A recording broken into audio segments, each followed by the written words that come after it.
authorities.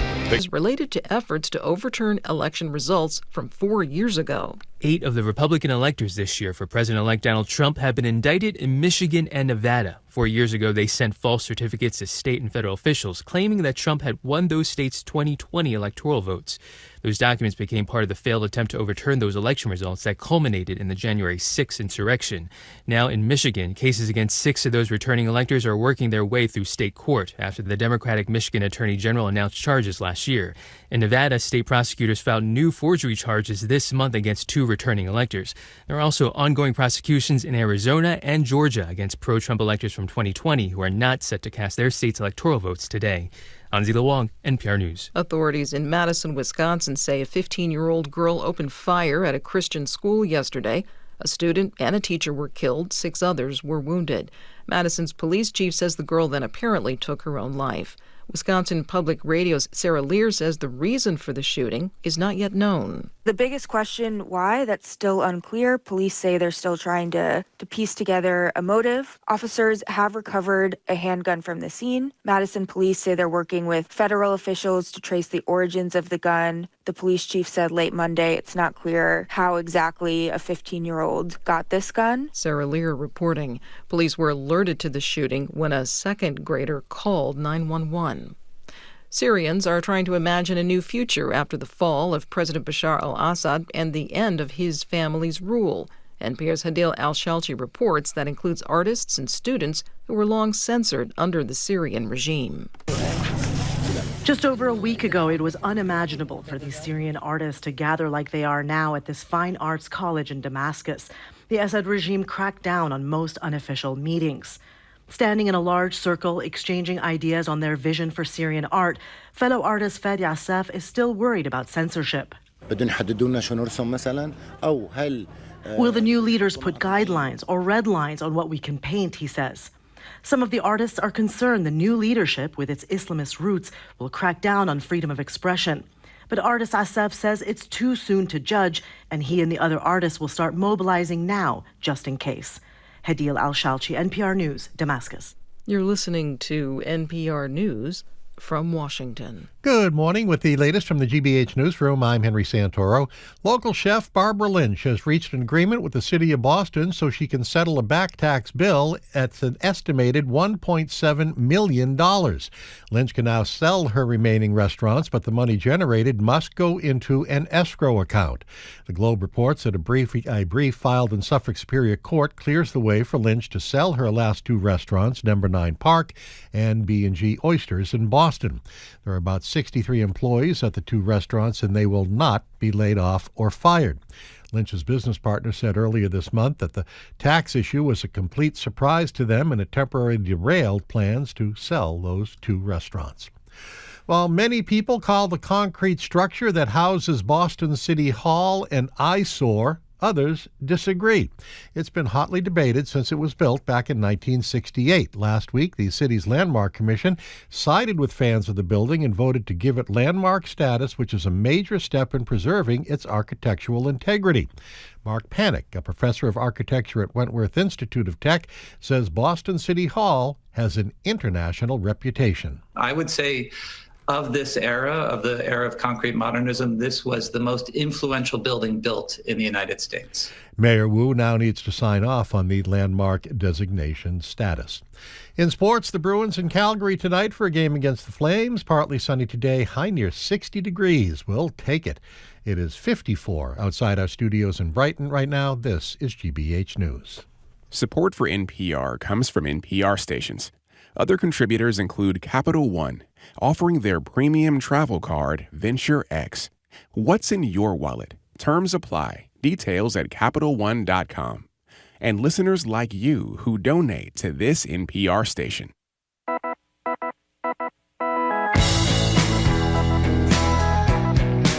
Houston Browdy, I am Marjorie Egan. Welcome to Boston Public Radio, 89.7 GBH. We are broadcasting live at the Boston Public Library and streaming at youtube.com/GBH News. Good morning, Jim. Hey there, Marjorie. How are you? I'm excellent, thank you. So it's not March 2020 when people were scrambling to get toilet paper amid the peak chaos of the pandemic. Remember that, by the way? I do. But people are apparently stockpiling goods ahead of Trump's inauguration. Preppers are always going to prep, one might say, but we're opening the lines this morning asking about the items you're paying close attention to for fear of Trump's tariffs raising the cost. According to the Wall Street Journal, this is amazing. A third of people in our country recently surveyed said they're buying now in fear of tariffs in the future. Trump, as you know, has proposed raising tariffs generally 10 to 20% on all goods imported to the U.S., 60% or more tariff on things from China, not to mention the 25% across-the-board tariff on things from Mexico and Canada. So let's go down the laundry list before we take some calls or texts at 877-301-897. This is just partial. Vacuum cleaners, computers, smartwatches, pickup trucks, cars, even if the parts, if it's made here, assembled here, if the parts come from overseas, they'll be tariffed. Beauty projects, you know, Marjorie, in 2022, the U.S. imported, I read this morning, nearly $6 billion in cosmetics. Even alcohol. We're going to talk to the owners of Urban Grape wine store in about 30 minutes about how the Trump tariffs might particularly affect the cost of wine. So when you're at the mall shopping for whomever this season, you also throw in a few extra items for yourself in the spirit of tariff avoidance. The number is 877-301-8970. Now, you're not exactly a huge planner. I'm not a big planner. But no. Are you doing any tariff avoidance Well, work? I didn't know till today. I should have known this before. I knew about avocados. You know, I love avocados. An avocado of the day keeps the doctor away. Do you know that, Jim? No, I didn't. Yeah, avocados. So it was an apple. Well, I've changed it because I really like Avocado, avocados. okay. Yeah, I like them. Tequila is from tequila. Mexico. So if you want to get your good price on tequila, I guess you better move fast. And you could probably get more expensive tequila now. They don't want to have that later on when things are even more expensive. But yeah, I mean, I think a lot of people are thinking about this. I did not think, we're going to talk to the Urban Grape folks about this, that tariffs on red wine would matter. But as these stories... How about red wine, white wine, rosé, every kind of wine? Well, I mean, from other countries would exactly. matter. But what these articles are saying is it's going to push up the price of all wine made in the United States. Oh, why don't you tell the whole story then? They don't have to come at 11:30. Well, I'm just it's warning perfect. people of what's going to come in terms of their liquor consumption. But a friend of ours here at the station went out and bought a huge TV. Yeah, allegedly. But I mean, a colleague of ours. An excuse to buy a huge TV, or is he being frugal ahead of the tariffs? The conduit to us, one of our producers, Hannah, told us the story about a coworker, shall remain unnamed, Brian Bell, and apparently he said he bought a huge TV because of the tariff. But apparently, at least the conclusion of our team is he was buying the large TV. That's right. By the way, I went by Marjorie's car this morning. She's not answering my question. But I saw in her front seat 11 hammers. So I would assume that tools. Your tools come almost well, all of them apparently from China. Come from China, yeah. But tool belts, I think, are made here. So if you want to get your tool belt, you're all set with that. But the tools themselves mostly come from China. The ones you see in the aisles of Home Depot, the Black & Decker and Walmart stuff. By the way, you know, if people are saying, what's the big deal? The conventional wisdom, not just what Kamala Harris was saying during the presidential campaign, is the increased cost to the average American if Trump does exactly what he says he's going to do is somewhere between $1,800 and $2,500 a year. That's huge money. That's as much as $40 a week, $50 a week spent extra spending because of tariffs, and you can avoid them. I assume people are going to buy things for the whole year or the whole 4 years. Furniture, by the way, is another thing that is mostly manufactured. Do you know that? Listen, Out no, of the country. I didn't know that, well, until, you know that until now. today. But Yeah. listen to this about the cars.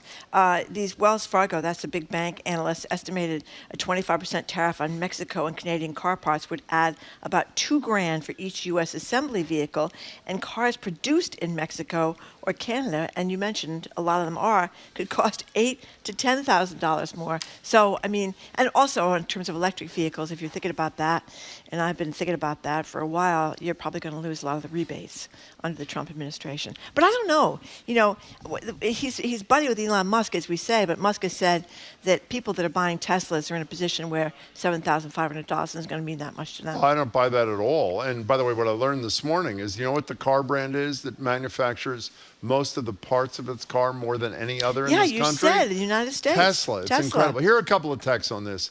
Anonymous is very upset. I am ashamed of this show. You promised the stress-free week, capital letters. Also, we don't need a mad dash of people hoarding. It will make things worse. Now, Rebecca in Florida is obviously a fan of the show. Says, I'm stocking up, but only on necessities.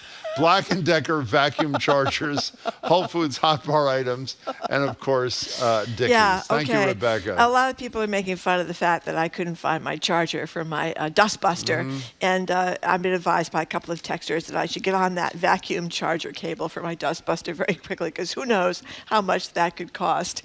You still didn't answer my question. You doing anything? You doing any of this? I mean, it is not exactly a... yeah, I am not organized enough to do these things, but What are you buying big next year? Do you have any idea? I'll help you here for a minute before we get to calls. What are you planning on buying big nothing. next year? I just have Nothing, I have a okay. new computer, so I don't have to worry about Okay, that. fine. My refrigerator What is if you still lose it? working. You know, the ice maker's going to go, but you know, the ice makers always go, don't they? They always go, Why yeah. do ice makers always go? Well, that's a good question, but not for today. Go ahead.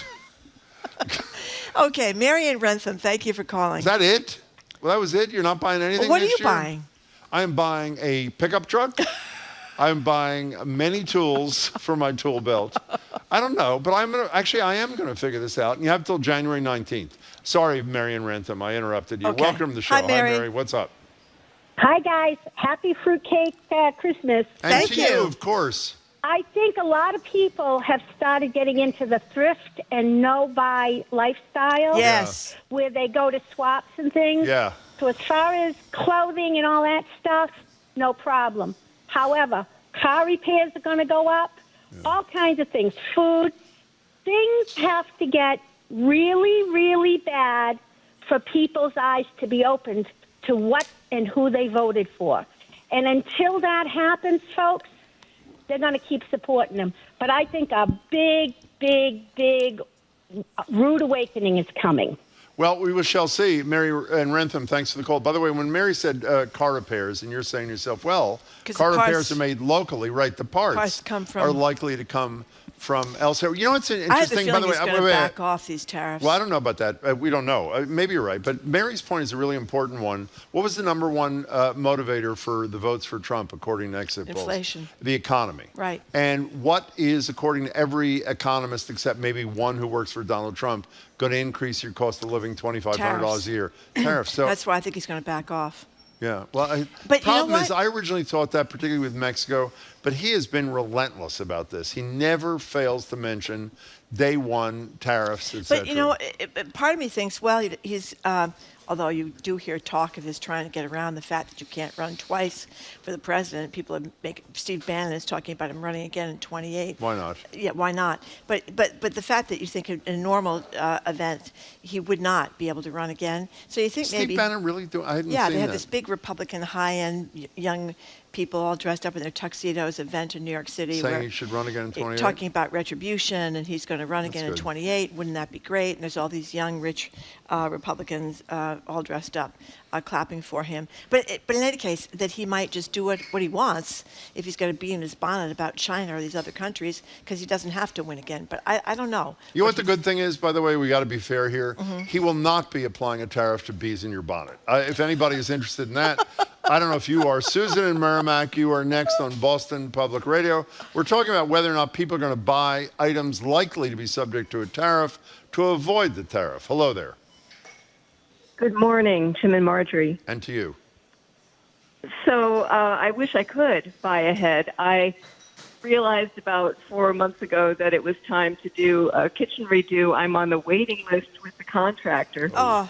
So this is probably not going to happen until the tariffs are well in place, and I am very nervous about these appliances. Well, can I make a suggestion, a serious one? I would call the contractor and say, even if you're not starting to work until March, why don't you purchase all the pieces that are not domestically manufactured, and you'll pay a small fee to put them in a warehouse until the work is done.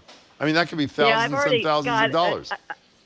I've got an email into them already to see about purchasing them in advance, so I'm waiting to see. But yeah, that's my issue. Well, I hope you resolve it, Susan. That's a big one. Thanks for the call. Kitchen redos are very, very expensive, needless to say. Zoe made a really good point. It's self-serving, but it's true. Our coworker, tickets to this show at the library will remain at their low, low price, guaranteed. Which is no zero. Tariff, which is zero. Okay, here's Susan from Tewksbury. Forget the tariff. We're stockpiling feminine care products, birth control pills, and Plan B. Or birth control, I should not say, funny, not pills. but And Plan B, yeah. Oh, it's supposed By to the be way, having Massachusetts is stockpiling mifepristone. mifepristone, yep, the abortion pill for in case there is a backing off of the abortion bill nationwide. Mary in the car, thank you for calling. Hi, Mary in the car.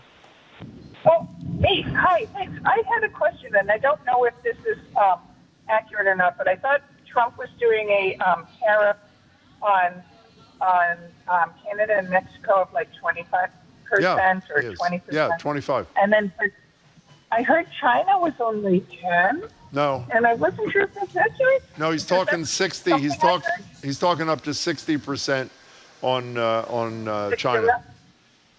Oh, okay. Well, that's okay. So I stand corrected. When I heard 10, and then I was like, well, that doesn't. Well, one of our coworkers will check because, well, I think the number he speaks about most. We'll check to make sure. Keep listening, Mary. We'll confirm that number in a couple of seconds. And we should say that while I think planning for this is the best thing to do, because he has said repeatedly he does it with no backing off, we have no idea. I mean, there's so many things. I don't think we built a wall, and I don't think Mexico paid for it. He backed off that, and that was the central theme of his 2016 campaign. So, who knows? But I hate that expression. Rather safe than sorry. Better safe than sorry. Buy the stuff now if you can. Mary, thanks for the call. Here's a texter said, glad you're discussing this. We had 2 e-bikes worth about $2,500 stolen on Election Day, and we are saving both for a new car and a new home. I'd rather not replace the e-bikes now, but am worried about how much they'll cost in 2025 or 2026. Lori in Taunton really got daring in anticipation of the tariffs. She said she rushed out to buy a new toaster oven rather than wait until next year. Remember toaster ovens? You had one when you were in college before microwaves? Yeah, I had one in my house too. They're kind of By the way, fun. Zoe, wait, before we continue, Zoe looked this up. Mary probably heard the headline about an additional 10% China tariffs, according to NBC, but the 60 figure is what we've heard. Okay, I took a lot of ridicule last week when I talked about my dustbuster. Now I lost the charger, so I didn't have the dustbuster anymore. I didn't know you could just buy a separate charger. Well, we did a public service there, Jim. Elizabeth, Rhode Island said, a belated thank you for the PSA about the ability to buy chargers rather than replacing the whole item. I broke my baby monitor charger, and because of your conversation on Boston Public Radio, I canceled my new monitor order and instead just ordered the replacement What's that person's charger. name? Elizabeth from Rhode Island. Elizabeth, with all due respect, I find it impossible to believe you did not know you could buy a charger. And I'm guessing you're just trying to make Marjorie feel better because she was humiliated when she said she didn't know you could buy. So Marjorie, and Elizabeth, let's assume for argument's sake, and I assume the chargers are made overseas because they'll be tariffed too. Let's assume the thing that charged was a $5,000 computer. Okay, not a cheap computer. Your position was because your charger is lost, you would have to go buy another $5,000 computer? No, the dustbusters are like $30 Why is that any different than? But because I don't know. It just did not occur to me. You have to put the dustbuster in this charger and sits on top of it, and it didn't occur to me that it was something that I had to go get. Do you want to read Bill from Bridgewater? Bill says things are going to get so bad. I heard Trump is stocking up on orange face cream just in case. I said to somebody, I can't remember who, maybe it was all of us this morning. Did you watch while we were on the air yesterday any of Trump's press conference in Mar-a-Lago? It was happening while we were on the air. I sort of looked at it. Did you look at his face? Looked younger and tighter to me. Well. And I am a master. I sort of have facelift Dar. I do. And I think he had a little action there. Or maybe he just did fillers and Botox. That's what a lot of people do. They do? Yeah, they do fillers and Botox. How do you know that? Because I am a woman of a certain age. I've investigated all this stuff. I've told you before. I would transplant my head if that were possible, but it's not. Lori from Grafton, thank you for calling. Everybody thinks you look fabulous, by the way. Well, thank you, Jim. That's very nice. Hi, Lori. What's up? Hi, can you hear me? I think so, yeah.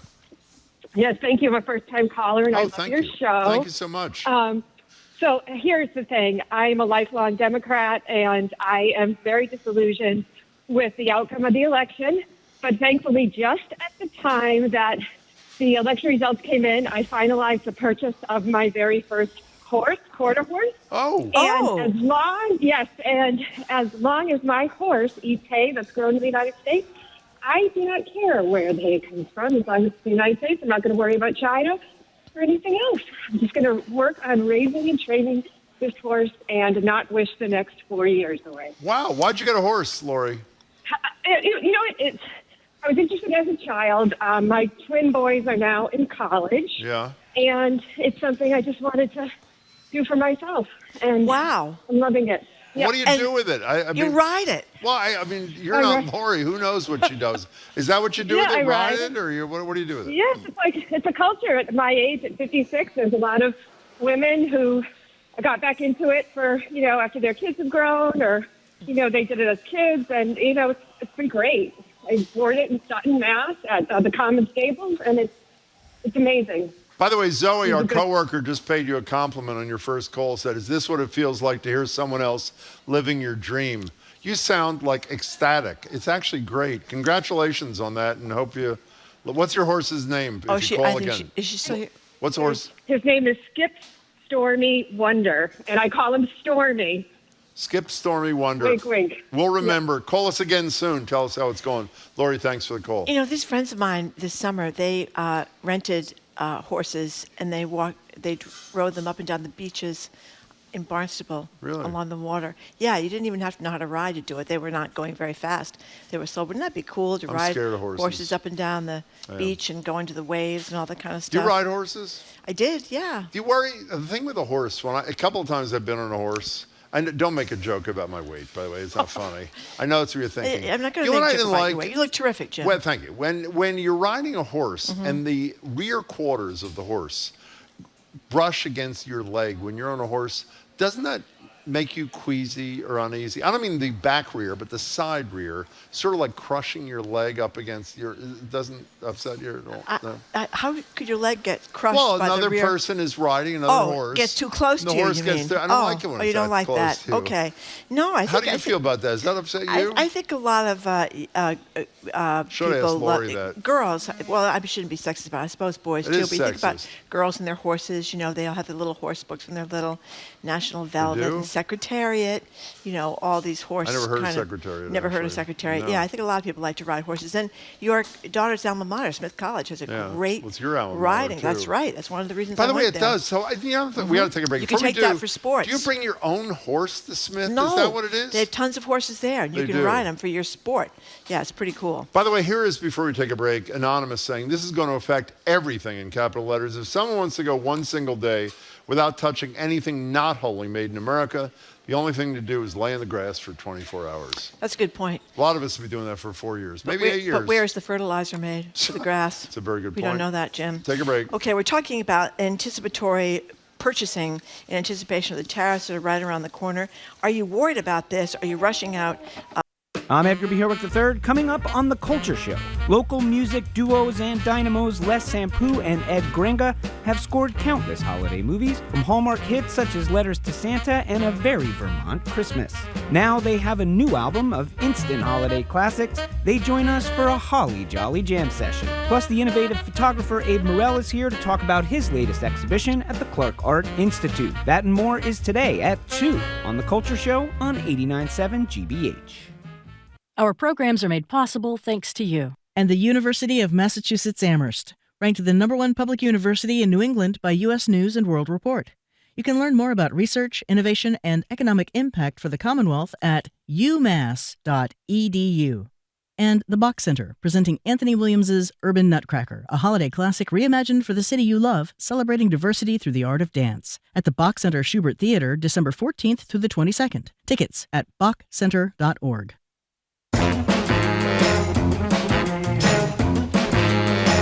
Welcome back to Boston Public Radio. Jim Browdy and Margery Egan live at the library, streaming at youtube.com/GBH News. Back at the library tomorrow. Margery and I have one day off. We'll be back Thursday. Sue and Andrea are sitting in for us at the library. Now, here's our tech segment of the day, which, again, fairly obviously was not my idea. Our moldy chestnuts are in the spotlight. We figured we'd open up to you. Should we continue arguing about whether white lights on the tree are better than color ones, real tree versus fake trees, politics at the dinner table or not? Obviously, that's my position.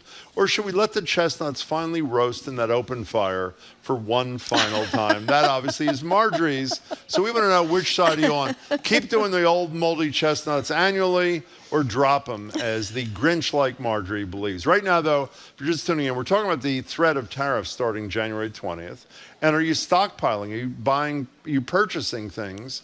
They're going to be much more expensive if Trump follows through on his promise to do these tariffs come January 20th. 877-301-8970. I would like to point out that many of the texters were unaware, just like I was, that you could purchase chargers separately from a lot of items. Just got another text from Jill who says the same thing. So we did a public service. Jill and Elizabeth, I would like you to answer the question that Marjorie refused to answer. It's easy to say you didn't know you could do it when you're talking about a dustbuster for $30. If you own a multi-$1,000 computer, well, obviously, did you think you? Well, wait, why is that different? Why did you think you had to buy a new computer if you lost your charger? Because you think that because it's so expensive that there would be another charger, and besides that, you see the charger that you got from the store. I have a MacBook, and you knew you could get another one. How do you know that? How did you not know you could get another charger for your vacuum cleaner? I don't know, Jim. Exactly. But I'll tell you this. I'm not the only person, apparently, who didn't know this. I think those people just feel bad for you. I don't buy that. Hi, Lisa. What do you think, Lisa? Hey, guys. Good to talk to you. You too. I'm actually seeing that this is going to affect my job. How Why? so? I work in the printing industry. Yeah. And everything that is printed on paper, banner, adhesive vinyl, all comes from overseas. Well, it is going to affect your job. Everything you sell is going to be more expensive. Exactly. We already have customers begging for us finding U.S.-made products. I'm like, a little late now. By the way, Lisa, just 1 second before you continue. You're like the most important call that we should have mentioned this. This BS that the foreign government or the foreign companies, are going to pay the tariff is ridiculous. They're all passed along, and a company like yours has two choices: raise the prices or cut back on their expenses, which means fewer workers. So it's really important you made the point. Go ahead, Lisa. Exactly. My last point is, unfortunately, the tariffs are going to be a pay for play. Jeff Bezos isn't going to get hit with tariffs. None of the billionaires and millionaires are going to get hit with their companies with tariffs. Trump will pick and choose who he decides to put tariffs on. Well, that may be the case if history is a guide, but I was shocked to read, as I mentioned this morning, that with the exception of, I think, a plant in Shanghai and somewhere else, the vast majority of his best friend's cars, Teslas, are made in the United States, and Tesla ranks #1 in the United States in terms of car makers who manufacture parts for their cars in the United States as well. So his best buddy, the richest man in the world, will be virtually unaffected, even if he does big tariffs. Lisa, I'm really glad you called, and I really wish you luck in 2025. I hope your job isn't jeopardized. One of the texters asked, do we make anything in America anymore? I mean, we do make a lot of things in this country. One of the things we are making because of the CHIPS bill is more chips. That's a very, very important thing because prior to the CHIPS bill, the percentage of them made in Taiwan was huge, right? So we're making more of those. We're making more with the green energy investment, solar panels. I mean, China was just cleaning our clock on solar panels. We're making more of those. So we are making some things. A texter just says that forget the facelift, Jim, about Donald Trump. This texter thinks Trump is taking testosterone per JFK Jr.'s advice. Did you see him? RFK. Did you see him walking through the halls of Congress yesterday? RFK? Yeah. I did. Did you see the story in the New York Times about the guy who was guarding Hegseth as he visits senators? Who had horribly beaten up a civilian. Guy, a civilian, yes, and was court-martialed for it, and convicted in the court-martial. Right, and his position is it was outrageous. It was, it was a kangaroo court kind of thing, but he was convicted, as you say. Yeah, beating by up military. a civilian. Exactly. Court-martial. And he is now the guy who guards the potential next Secretary of Defense, who, as we know, is accused of sexual assault, rape, and not to mention being totally incompetent in terms of running anything. Hegseth also defended that guy Gallagher, who was the Navy SEAL that was supposedly doing war crime-like. Wasn't he pardoned by Trump, Gallagher? I think he was pardoned by Trump. Yeah, he was. It was that was a big cause among Trump's people. Dave in Virginia, thank you for calling. Hey. Hey, hi. Hi. Yeah, I'm from Virginia. We have a place in Plum Island, too, a place my wife's parents had for a long time, and we're sustaining members of GBH. Thank you so much. There's that. Thanks. We went out and bought a washer, a dryer, a refrigerator, and a microwave. Not all of which we absolutely needed, but the refrigerator in Plum Island died, so we did need that. The other ones we figured, the prices are just going to go up, so why not? Recent reporting is that who will benefit by Trump's tariffs likely is Vietnam. A lot of the industries in China will simply move to Vietnam if he doesn't put a tariff on them. If he puts the tariff on them, they'll move to Malaysia or India or Cambodia.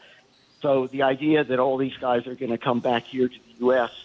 and spend a lot more to manufacture their stuff really is crazy. Also about Musk, he has his investments in China, and he's doing quite well there. And they do a lot of exporting of electric vehicles. So I don't think he's not going to suffer from this at all. Hey, Dave, and an unrelated question. You said you have a place up in Plum Island, your family does. How's it doing? Plum Island is precariously situated with the water coming in.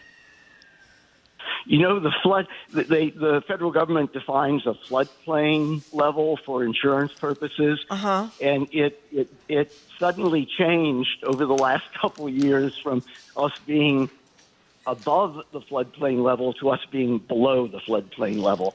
So, there's a concern. We're about 200 feet from the ocean and about 60 feet from the tidal basin. Yeah. So, lots of luck. Hey, Dave, we're waiting for someone like you to call, too. First of all, thanks for being a sustaining member, but also look at all the things, appliances he and his family bought. Well, even though they didn't need most of them, with one exception yet, in anticipation. Here's a text you will like from Anonymous. This gets back to our text prompt at 12:55. I propose a moldy old chestnut segment on Is Jim a moldy old chestnut? I knew that would make Marjorie's, again, when you see the look on her face, there's nothing that makes her happier. But to get back to the tariff thing, I mean, that's one of the top items mentioned is refrigerators, washing machines, and dryers. Those are places where you're likely to see a big increase. And then the personal electronics, we also mentioned TVs, smartphones, tablets, etc. That's it. I want to repeat, again, number one issue for people voting for Donald Trump was the economy. And I have not read any economist, except maybe the guy he picked to be Secretary of the Treasury, who suggests that this will not increase the costs of goods in the United States to the average family, $1,700, $1,800 to $2,500 a year. You know what's weird about this? What is it with him and tariffs?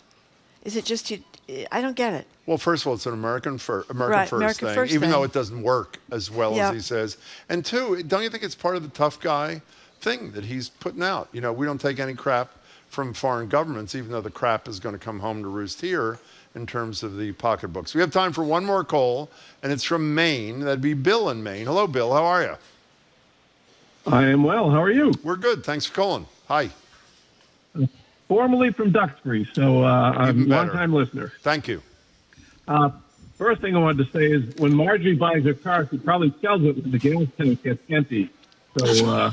That was a good one, Bill. Bill's been working on that. Okay, what's the other point? Go ahead. Exactly. Thank you. We just bought a used car because we're afraid that the price is going to go up. We had a car that had 109,000 miles on it. No, fine. But we said nope. We got to get a new one. We got it. Well, there you, Bill. Thanks for the call. We got to let you go. The connection's not too good. That's a major expenditure. And they thought they'd need it at some point, but they didn't need it right now. That's pretty amazing. As we said, the Wall Street Journal said a third of the American people are contemplating pre-tariff purchases, and we talked to a lot of them. Well, when we were talking about this before in a different context, what people were planning on doing before the inauguration of Trump, January 20th, we had many gay couples calling in and saying they were pushing ahead on their marriages because they were concerned about their marriages being rendered illegal under Trump's presidency. I don't know. I don't know if he'll. I mean, I don't even know if he's never going to repeal Roe v. Wade either. So yeah, you don't have to worry. Well, I don't know. I mean, Thomas and Alito in I believe it was the Dobbs case overruling Roe, in their in their opinions, concurring opinions, said that a lot of cases should be relooked at, including Obergefell same-sex marriage, not to mention a whole variety of other things, too. So I'm hoping it doesn't happen, but I don't know. Okay, we are moving on. We talked about tariffs on wine and liquor. We're going to get the absolute details about what tariffs could mean to wines from the couple from TJ and Hadley Douglas from the great wine shop Urban Grape in the South End. They're going to talk about the tariffs and also about great Christmas wines. You're listening to Boston Public Radio, 89.7 GBH, are broadcasting live from the Boston Public Library and streaming at youtube.com/GBH News.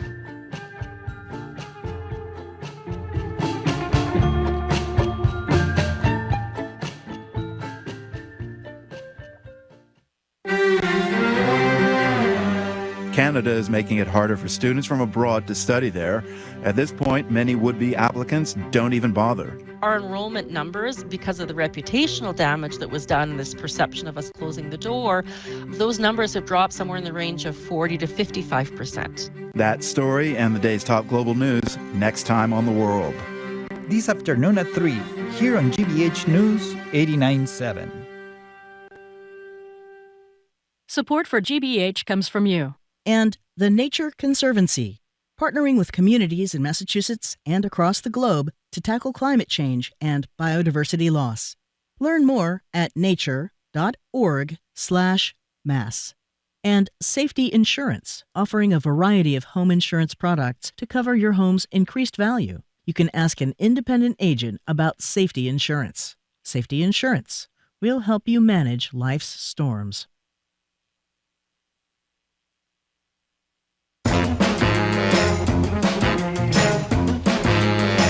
Welcome back to Boston Public Radio. Jim Browdy and Marge Regan. We're live at the Boston Public Library, streaming at youtube.com/GBH News. We're back at the library Wednesday and Friday. Friday, Marjorie and I will be hosting. Tomorrow, we have one day off. We're back on Thursday. Sue O'Connell and Andrea Cabral are going to be sitting in for us here at the library, so you should check them out. A reminder about our text segment of the day. It's basically you got to pick sides between me and Marjorie. Our moldy chestnuts are in the spotlight. We figured we'd open up to you. Should we continue arguing about whether white lights on the tree are better than color ones? Of course we should. Real trees versus fake ones. That too.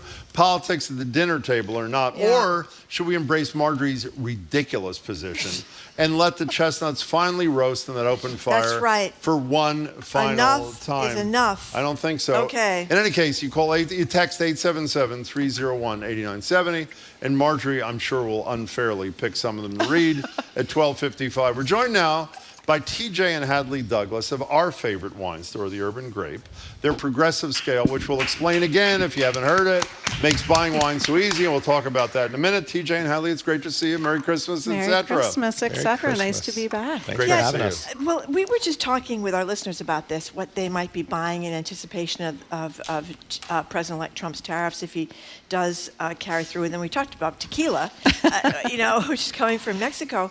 But I didn't realize until I read these stories in anticipation of talking to you about what this could mean for American wine. So what's the deal? Disaster. I think that people... Buy it all now. I think people think, they're going to tax all the wine from outside of America, so that will mean that people will buy American wine and American wine will be less expensive. What they don't understand is that so much of what we use to make American wine comes from other countries. So French oak barrels and corks from Portugal and glass from other countries. And all of the things that we use we may grow the grapes here, but everything that we use to then put it into a bottle of wine often comes from outside the country. So we're really looking at massive increases on the cost of American-produced wine also, which I think is something that's lost in the conversation. That's not just wine. That's so many American-made products rely on pieces that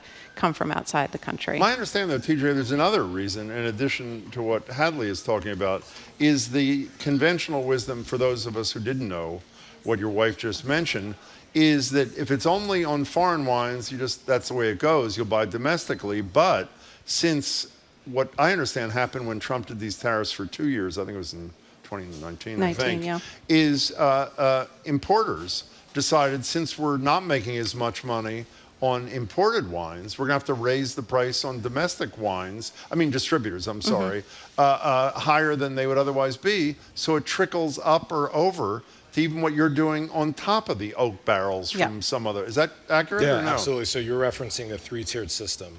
And so the distributors, the wholesalers, are how restaurants and retailers like us at the Urban Grape buy wine to sell to the most important people, you, the consumers. And so if an American company buys French wine and has that in their portfolio amongst American wines, they're focusing on those American wines, but they still have to pay the 25% or 20% tariff tax on the European wines, which then is going to increase the American price, because everything from the oak barrels down to the actual bottle of champagne is going to be more expensive. And so they have to reflect that in the American products too, because to help the bottom line. What was the experience you guys had in the couple of years of the tariffs in Trump 1.0 there, Hadley, or TJ, or whoever? It was tough as a retailer and working with wholesalers. We felt the pinch on sometimes selection, or depending on when you're buying wine from the grower. Let's say in Bordeaux, you might buy one vintage of a Bordeaux wine, but then you're going to reorder that vintage a couple months later, and it might be two different prices. And so when you get into the e-com part of things, you'll have different prices reflected online, which might not be realistic. And what happens is that the wholesalers stopped buying so much of that wine, and then so it affected the growers, the winemakers, because now they're not selling enough wine, so that means that they have to increase their prices in order to make their bottom line. I think what's getting lost a little bit is that caught in the middle are these American small businesses, either the wineries or the distribution companies, that if any of these dominoes fall, then we, because of the three-tier system in our country, we can't move wine from one place to the other. If we lose that middleman, so many of which are American-owned small businesses, then how do we get the wine from the wineries to the consumers? We legally can't. So, I don't know if he's actually going to do, I hope he's not going to do all these things, but there must be trade lobbyists that are down in D.C. trying to explain the situation. I mean, for you and the refrigerator people and the washer dryer people and the car people, etc. Absolutely. I think there's obviously going to be a ton of lobbying that's going on across all the industries, but it's just whether is it falling on deaf ears. And so many people have been saying to us, how are you preparing for this? How are you going to get ahead of this? Well, how do you get ahead of a concept of a plan? It's very hard to plan for something that seems to be such a knee-jerk reaction and hasn't been thought through. I'll tell you how you get ahead of it. You sell half your business to Elon Musk, and he'll never tariff you. There's one other thing. I'm a little nervous raising this because I want to make sure, since you guys know this stuff and I don't, I want to make sure I'm right. But it seems to me the argument that Trump makes, which makes this so appealing to so many people in this country and allows them to ignore that they're going to be spending a couple $1,000s more a year to buy things they care about, from wine to that washing machine or whatever, is when we apply tariffs to foreign goods and things and they get more expensive, it's going to spur American manufacturing. It seems to me that doesn't work with wine, because if it turns out I like a wine that was made in the Blanc Valley in Chablis. France, whatever it is, we're not going to remake it in Dorchester. Right. I don't mean to disparage Dorchester, but isn't that not known for its grape growing? Isn't that a legit point? It's such a legit point, and I think people like what they like is one thing, and it is very hard. If you like a Chablis from France, it is very hard to get people onto an American Chardonnay. Same grape, grown in a very different way, produced in a different way. But also, TJ and I sit on the U.S. Chamber of Commerce Small Business Council. Didn't you get some huge award from them last year? Yeah, we did a couple years ago. What was that? The Small Business of the Year award. Oh, wow. In 2021. Congratulations. Thank you. And now we sit on their Small Business Council. It's about 100 small business owners from across the country. Every industry. And I think what we've learned through this process is the two industries that are always hurt the most by tariffs are farmers and manufacturers. And wine at its core is farmers. We are, people are growing these grapes and then they are manufacturing them into a product that we enjoy. So to think that the American wine industry can grow during this time of tariffs, even if there are tariffs on wines from other countries, is just ridiculous. Well, the other thing I think about, knowing nothing about the American wine industry, except that I do like a nice glass of wine, is the wildfires in California, which that's a big growing area, right? Out there. In Oregon, Yeah, and in Oregon as well. So that has to have had an impact. Absolutely. Yeah, it absolutely. I mean, wine, we've talked about this before. Wine touches absolutely everything. Everything from immigration to your pickers in California, to constitutional law with being able to ship in 3-tiered systems, to refrigerated trucks to get your wine in a warmer climate to the destination, right? To climate change. To climate change, right? It absolutely touches everything. So. Okay, enough about you. Let's talk about us. Let's let this wine touch your lips. Okay. Yes, okay. What is this? All right, so we're going old. So just to say, so we brought all American products because what we can do and what we should be thinking about is supporting American small businesses. So we brought wines and one liqueur for the holidays. Our recommendations, all American made. Actually, we brought the liqueur specifically for Marjorie. We did. Thank you. By the way, for people, I love before a good you start, liqueur. I have a little something to say too. Thank you. We don't say it on the air, we ordinarily are drinking at 11:30 on the show. So this is not that aberrational. If things don't go well, Exactly, you're ready for it. What the hell? Okay, TJ, what are we drinking? All right, so we're going to always start with bubbles, not only because of the holiday, but because the bubbles are festive and they're really low in sugar typically, and so it gets your mouth ready to, that lip smacking right there, gets your mouth ready. Very So this is different. from a great small California producer, Obsidian Wine Company, and this is their Pesgo, which is kind of a play on saying natural wine or farmer's wine in Hungarian. And so this is their Petnat, which is something called Petulant Natural, and where the bubbles happen in the bottle as opposed to in a tank. Which is why it exploded all over the place when we opened it. yeah, exactly. So this is great, but this is 100% Pinot Noir, so super light, super bright. We sell this for, I think, $37 online, and it's worth absolutely every single penny.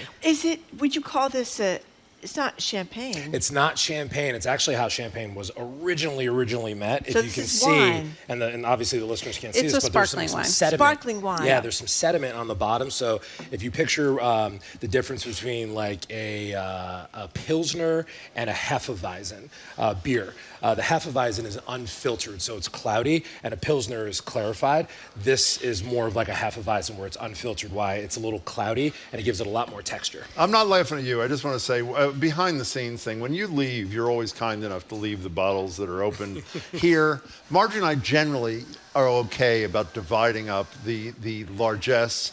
We're going to fight over this one. I can tell. This is very unusual. unusual. It's unusual. And you know what I wonder about? I was going to ask about champagne, so maybe it's not the same. But you know how you get? I may do a little regifting this Christmas. I get a lot of bottles of champagne from people, which I end up not drinking. So I've got like 3 or 4 bottles of champagne from last Christmas. Are they still going to be okay? Yes, of course, and you should They drink will. them. You don't need a celebration to drink champagne. Yeah. It's a great food wine. So you It can is a drink great it with food a steak, wine. you can drink it with anything. And this I think bottle. champagne and like Nicole's Pizza. Yes. Oh my Yeah, gosh. Shout out that's to right. Nicole's Yeah, Pizza. shout out to That's Nicole's true. Pizza. So They do last then. They How long do. do they last? Oh, we have, champagnes from the early From the 2000s and late 1900s. And so should you store them sideways or vertical? Wine is super durable. If you're going to hold on to it for a long time, it's best to lay them on their sides just so Okay. there's constant contact between the liquid and the cork, so the cork doesn't dry out, which will allow the wine out and air in. Oh, okay. Okay, before we on get their to the side. Okay, second that's good wine. to know. I can regift them, Jim. Very excited. Drink them, Marjorie. I love champagne. I love champagne, but it occasionally gives me a headache. Yep. Prosecco never has given me a headache. Why? I'm going to defer to TJ on that Yeah, one. I mean, I say that, people say that the bubbles give them headaches, but you don't get headaches if you drink. Is there a sugar differential? But if you or don't drink, something? if you're It's drinking probably less sparkling than- water, you don't get headaches from it. So it's nothing to do with the bubbles. It's typically if you're drinking sparkling wine in a celebratory, space, you're also not staying hydrated or eating. So there's nothing to absorb the alcohol. Yeah, there's really not a lot of sugar in champagne. So I don't think it's typically going to be the sugar, but I do think a really good bottle of champagne goes down really fast. We should drink together, and I promise you I will not let you get it. Anytime. By the way, this next bottle you're going to describe, we have in our house. The reason we have it is whenever we buy wine, I text the boss and say, can one of your colleagues help us out? And by the way, the selections, when you leave it to your coworkers, are beyond anything that We'll mere pass that on mortals to could them. pick. What's the next one? Yeah, so we brought up U.S. Chamber of Commerce, and in 2021, we won the U.S. Small Business Award, and that came along with a $25,000 check or wire transfer, and we ended up starting a new company called Progressive Wine Company. So this is we have a winemaker. It's all from Sonoma, and we work directly with the growers from the vineyard all the way up to the bottling. Now we started this because we've talked numerous times about our endowment that we created at the Boston University called the Urban Grape Wine Studies Award for Students of Color. Their last internship is to go out to California and learn production. Oh, cool. And so we created this brand for them to work on something, and then $1 from every bottle goes back in to support them. So this is our first release. This is 100% Chardonnay from about 1,600 feet elevation. So one of the higher elevated vineyards in California for Chardonnay in an area called Alexander Valley in Sonoma. And so it has the creaminess, the butteriness, the oakiness that either half the people love Chardonnay because of that reason, and the other half hate it because of that reason. We wanted to give that flavor and that texture, but we wanted to keep it light and super high acid, so it's nice and fresh and not cloying like a lot of California Chardonnays. You're like an empire. I mean, this is this is unbelievable. It's one little store on Columbus Ave. You're now in D.C. Yep. Friends of mine went a few weeks ago. Said good. it's spectacular. Awesome. Thank you. What's the neighborhood it's in again? In Shaw. Shaw, it's near yeah. It's between the Convention Center and Howard University. And we should have said, when you mentioned this program you created at BU, you are the preeminent person of color-owned wine business in the country. Am I not right? Ooh, we are. Oh. Right, a couple of liqueur. blocks from here, Columbus Ave. What is this thing here? Cream liqueur, All right, one of my so favorites. Jim, I'm just going to turn to Marjorie over here, right? love We know And who so, we're talking to with this one. we're keeping it American, and this is a wonderful distillery called 44 Degrees 44 North, and they're in Idaho, and they make a lot of vodka products, and their vodka products are all from Idaho potatoes, right? So supporting those local farmers. This is a small company, and this right here is their cream liqueur infused with local huckleberries. So the base is Idaho distilled potatoes into vodka, and then infused with local huckleberries. Sorry, Jim. What the hell is a huckleberry? A huckleberry. It's kind of like Who a knows? blueberry, but different. It is, but different. Very good Someone for you, Google Jim. it. But for those listening and for those out here in the library looking at us, you can see that this is for your Bailey's cream liqueur drink. Yes. That's what this is going to be like, and you can mix this with your espresso martinis. Oh You my can God, drink it on anything. the rocks. Over the rocks. Yeah, it's This super is tasty. one of my favorite things to gift is a cream liqueur. We have them from all over the world. We brought an American-made one today, but we have them from Mexico and Haiti and obviously Ireland, kind of home of the original cream liqueur. But This to me tastes a little lighter and a little less sweet. It's less sweet. Yep. Than Bailey's, Yes. which can really. But that's the sweetness. Yeah. I mean, I remember the one time I ever had a hangover. It was only once in my whole life. I didn't know That you remember, or that the only one that you ever had? that I Two different remember. things, right? And I remember, I won't say who it was with. It was a fellow journalist of mine drinking. Who? Drambuie. Who was it? Drambuie. Oh my Drambuie. God! Come on, who that was like, it? So sorry. I'll tell you later. That was Okay. like the worst thing ever. Do you want to know who it was that she and was we drinking do. with? People here. And I they learned do. They do. I was in my 20s. I learned a lesson never to drink too much very sweet liqueur. Yeah.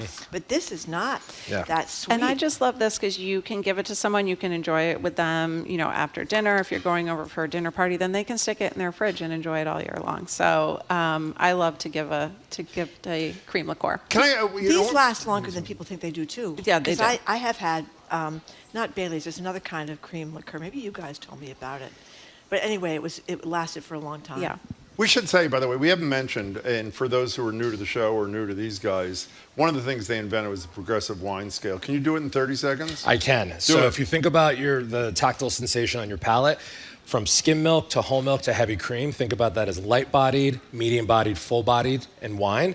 And we created that scale on a scale of 1 to 10. So 1 is going to be the lightest wine, and 10 is going to be the heaviest. So the 6 wine that you just had on here, that's the Chardonnay, where a lot of Chardonnays like this are going to be a 8, 9, 10. This is a 6. And by the way, for those of us who are not experts on varietals, is that the expression? Yes. This scale is so much so easier. much If more you go into the store or online, whatever it is, you know how full-bodied is that a fair Jim, you're an 8 because you love like the big zins and the blends and So spend a minute. Other than the stuff you brought, what are hot things that you think people should be focused on if they're holidays? Yeah, you know. Always go ahead. bubbles, and I really do mean it when I say please drink bubbles. You know, don't hold them for celebrations. And actually, we're doing 20% off all sparkling wine just today at the store, online and in the store for anyone that wants to stock up. But I think sparkling wine is always really fun. Like the one that we had today, so much creativity coming into sparkling wine. What's your And I just think, the holidays starting, with Thanksgiving and getting into New Year's, you're always entertaining a lot of people or being entertained by people. And so bringing very user-friendly, yummy, juicy wine that doesn't break the bank, I think that's where you're going. So a lot of medium-bodied wines with high acid and doesn't have to be super expensive. I've never asked either of you, and you've only been on 100 times. What do you drink? Everything. I actually bourbon. I drink a lot of bourbon, I drink a lot of tequila, a lot of Napa Cab, and I like white Burgundy. So How about you? We have very different palates, which can get challenging, especially on red wine. We agree on white wine, but on red wine, I like a lighter bodied, kind of funkier, more natural style. TJ loves a Napa Cab. So we actually, sometimes we don't agree on wine. Yeah. But so despite nervousness about the tariffs, how's business? Great. Business is good. Business is real good. Yeah, thank you for asking. We're now almost a 15-year-old brand up here in Boston. As you mentioned, we have a great team, great selection, and that's all we do here is build community through beverage. Can I say that I often get embarrassed before I knew you two about going in a wine store because I really don't know anything. The staff is great. The staff is really helpful, and they're wonderful. We just they're have really the great. best staff. They're so thoughtful. They are so hospitality driven, and they really want to find the perfect bottle for you. And they understand that wine is intimidating. And our whole thing is about making sure that you feel comfortable when you're in our store because we want you to leave with a bottle that feels really good for you. Well, I told Hadley before we went on the air that I went in last time to Urban Grape a couple of weeks ago, and I was asking for this wine. Of course, I forgot the name, and they said I said it was on the radio. They said, "Oh, it was on the radio. Okay, it's right here." And I went over and got 3 bottles for Thanksgiving. Yeah, so it's great. They're terrific. Merry Christmas. Thank you so much. Thank you. We really appreciate your Happy time. New Year, Thanks everyone. so much. We've been speaking with TJ and Hadley Douglas. Check out at the Urban Grape store. It's right in the South End. There's one in D.C., but we're in Boston. Check out the one in the South End. Up after the noon news, our media maven Sue O'Connell on drones everywhere. Funding for our programs comes from you. And Imagine Exhibitions. Harry Potter, the exhibition, is now open. You can experience the filmmaking of Harry Potter through interactive sets, props, costumes, and more. Tickets at harrypotterexhibition.com. After the devastating fire at Notre Dame, 2 mysterious coffins were discovered underneath the stone floor. Who's buried in them, and what secrets will they reveal? Find out on Nova, Lost Tombs of Notre Dame. Tomorrow night at 9 on GBH2. This is 89.7 WGBH HD1 Boston. Online at gbhnews.org. GBH News. What matters to you. I'm Jim Browdy, head on Hour 2 of Boston Public Radio, live from the Boston Public Library. It's media maven and local woman, NBC 10, Sue O'Connell, on the fate of... One of his aides were killed after an explosive device planted in a scooter was set off. The scooter was near the entrance to a residential building in southeastern Moscow, where Kirillov apparently lived. Ukrainian prosecutors did charge Kirillov on Monday with the use of banned chemical weapons on the front line. Ukraine's security service says Russia has used chemical weapons nearly 5,000 times in the war. Joanna Kakissis, NPR News, Kyiv. A judge in New York has rejected an effort by President-elect Trump to toss out the 34-count felony conviction in his hush money trial. Here's NPR's Ryan Lucas. New York Supreme Court Justice Juan Merchan rejected Trump's argument that prosecutors shouldn't have been allowed to offer certain evidence from Trump's time in office in light of the U.S. Supreme Court's ruling on presidential immunity. In his 41-page ruling, Merchan says that the evidence in question... Much of the extra spending came at car dealers, where sales jumped nearly 3%. Spending at home improvement stores with NPR News, Washington. Investigators are scouring the social media accounts and personal belongings of the 15-year-old girl accused in yesterday's mass shooting at Abundant Life Christian School in Madison, Wisconsin. Police Chief Sean Barnes says officers are speaking with the suspect's friends and her family's been cooperating. They're also trying to determine how the teen got hold of the firearm used in the attack, which killed 2 people and injured several others. The accused shooter died of a self-inflicted gunshot wound. Barnes told CBS Mornings that he hoped to have more answers in a news briefing this afternoon. U.S. stocks are trading lower. The Dow is down nearly 200 points. This is NPR News. Good afternoon. With the latest from the GBH Newsroom, I'm Henry Santoro. Massachusetts has lost a powerhouse politician. Francis X. Bellotti, a fiercely influential Democrat who fell short in his 3 runs for governor, yet had a lasting impact as a corruption-fighting attorney general in the Commonwealth, died this morning. For 7 decades, Frank Bellotti was a commanding presence on the city and state's legal and political scenes. As Attorney General in the 1970s and 80s, he was credited with professionalizing an office that became a model for attorneys general across the country and a training ground for dozens of future Massachusetts judges. Operating in a private law firm for many years thereafter, he became a well-regarded problem solver. He also served as vice chairman and director of the Arbella Insurance Group, where he became known as one of the country's top insurance executives. Mr. Bellotti was born in Roxbury on May 3, 1923, grew up in Dorchester before settling in Quincy, where he spent much of his adult life. Frank Bellotti, dead at 101 years old. A second Pittsfield High School staff member has been placed on administrative leave. The Berkshire Eagle reports that the unidentified staff member was put on leave Friday as the result of an investigation by the Department of Children and Families.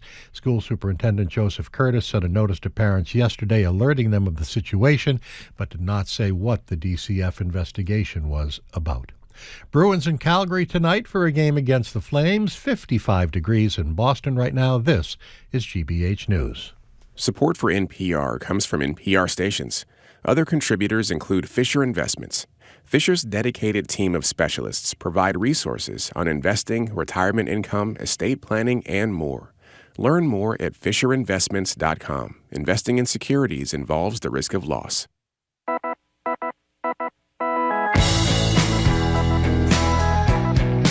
Welcome to hour number 2 of Boston Public Radio. Jim Brady and Marjorie Egan. We are live at the Boston Public Library and streaming at youtube.com/GBH News. We're going to be back at the library tomorrow, but Jim and I have the day off, and we're going to be replaced by Sue O'Connell and Andrea Cabral. Sue is with us right now, former sheriff of Suffolk County, and our media maven, Sue O'Connell. And Boston Globe Santa herself, Linda Matchin, is going to be with Sue and Andrea alongside Catherine D'Amato from the Greater Boston Food Bank and CNN's John King. Now, a reminder about our text segment of the day. Often Jim and I get into an argument or discussion or combat about his insistence that we keep dragging out these moldy chestnuts that we've done a million times. And do every them, year, we do them once a year. And do them for the 25th time. And I have nothing more to say about white lights versus colored lights. Oh, yes, I've said it all. Yes, we do. So the question is to ask our listeners, should we continue arguing about whether white lights on the tree are better than colored lights, or whether real trees are better than fake trees, yada, yada, yada, yada, yada, or whether you should talk about politics at the Christmas or Hanukkah dinner table, or New Year's, whatever it is, or should we let those moldy chestnuts, which Jim keeps dragging out, finally roast in that open fire for the last time? The number to text is 877-301-8970. That is the very small-minded Marjorie Egan. I am Jim Browdy. We're now joined by Sue O'Connell, co-publisher of Bay Windows and the South End News.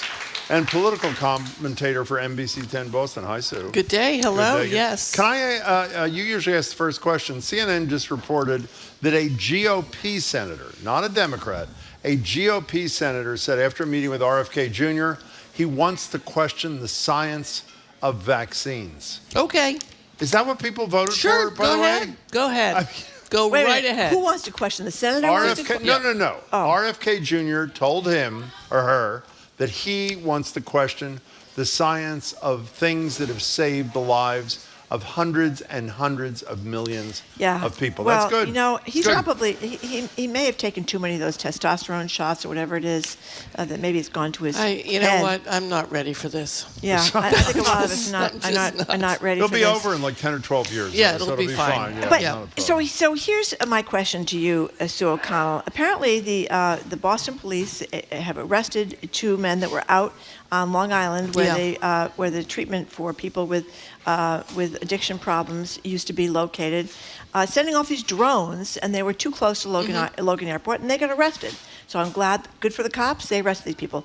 How come the Boston police could find these drone lifter offers right there in minutes over there on Long Island?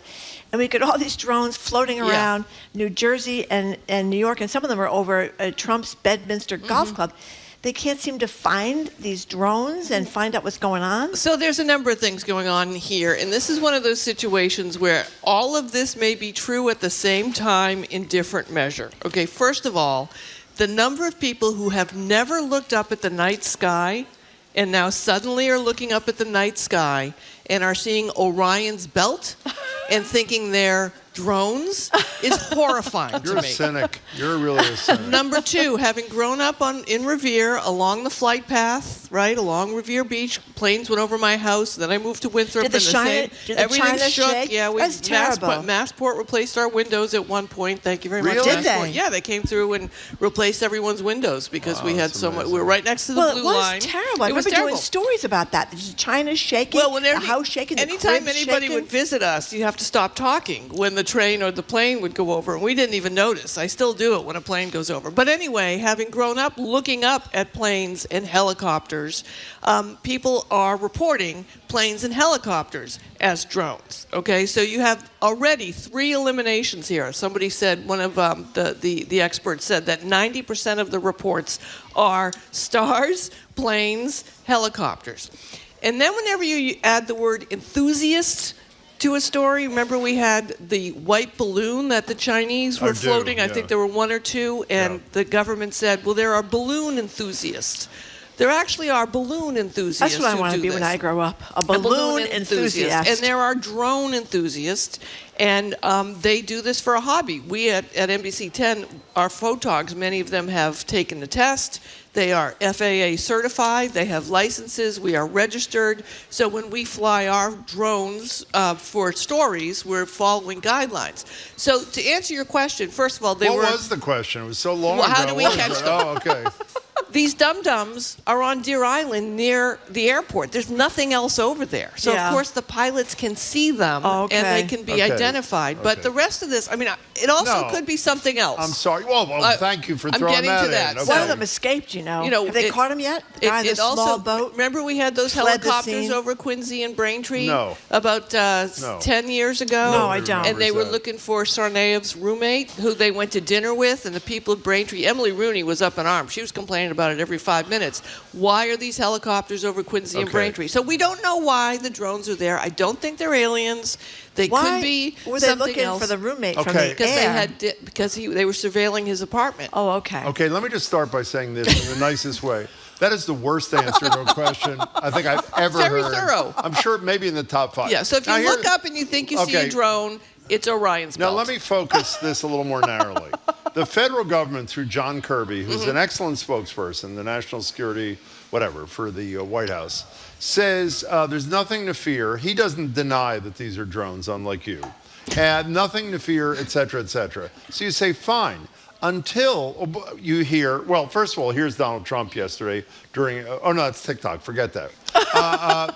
Until you hear a United States senator who works for the same federal government, Richard Blumenthal from Connecticut, who says those don't worry about it, you have nothing to fear drones. we should shoot them down. Right. Explain to me why one federal official in a high place, Kirby, is saying, nothing to see here, no worries, no threats, no foreign enemies, no outer space, and a United States senator is saying, shoot them down. They're both wrong.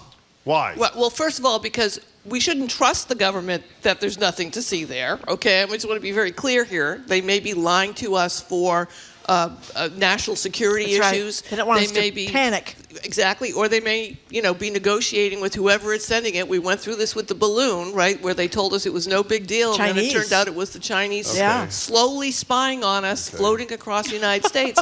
But if you're going to start, this is the dumb part of it. Yeah. If you think you're going to start shooting them down, you're going to be shooting down planes and helicopters and Orion's belt. We are a fully armed society. You have to have a hell of a gun to shoot down Orion's belt. Would you not agree with that? Can we agree on one thing? We agree on that. We are a society one. of untrained, armed dum-dums, and we shouldn't be shooting up at the sky at things that we don't know what they are. So I don't know what he's talking about. Somewhere in the middle is the truth, Jim, and we'll find out in 15 years once we find out what happened in Roswell. Well, thank you. That really clarified it for us. By the way, it is amazing that there's not a direct answer, regardless of what the truth is. Don't you think it's odd? Yeah, it is really Very odd and troubling, and I'm assuming if you don't get a direct answer from anybody in power, the immediate assumption I make is they have something to hide. Well, there is a catch-up point here too, where we don't have laws around the drone usage unless they're near an airport. So the other part of this is you have people looking for drones. Yeah. People fly drones all the time, and they're seeing them. And there's not a lot of laws or regulations about what you can and cannot do. They're not breaking any laws. Yeah. So unless they're near an airport or in a restricted space. So once again, we have technology ahead of where our laws are, and people are freaking out. Okay.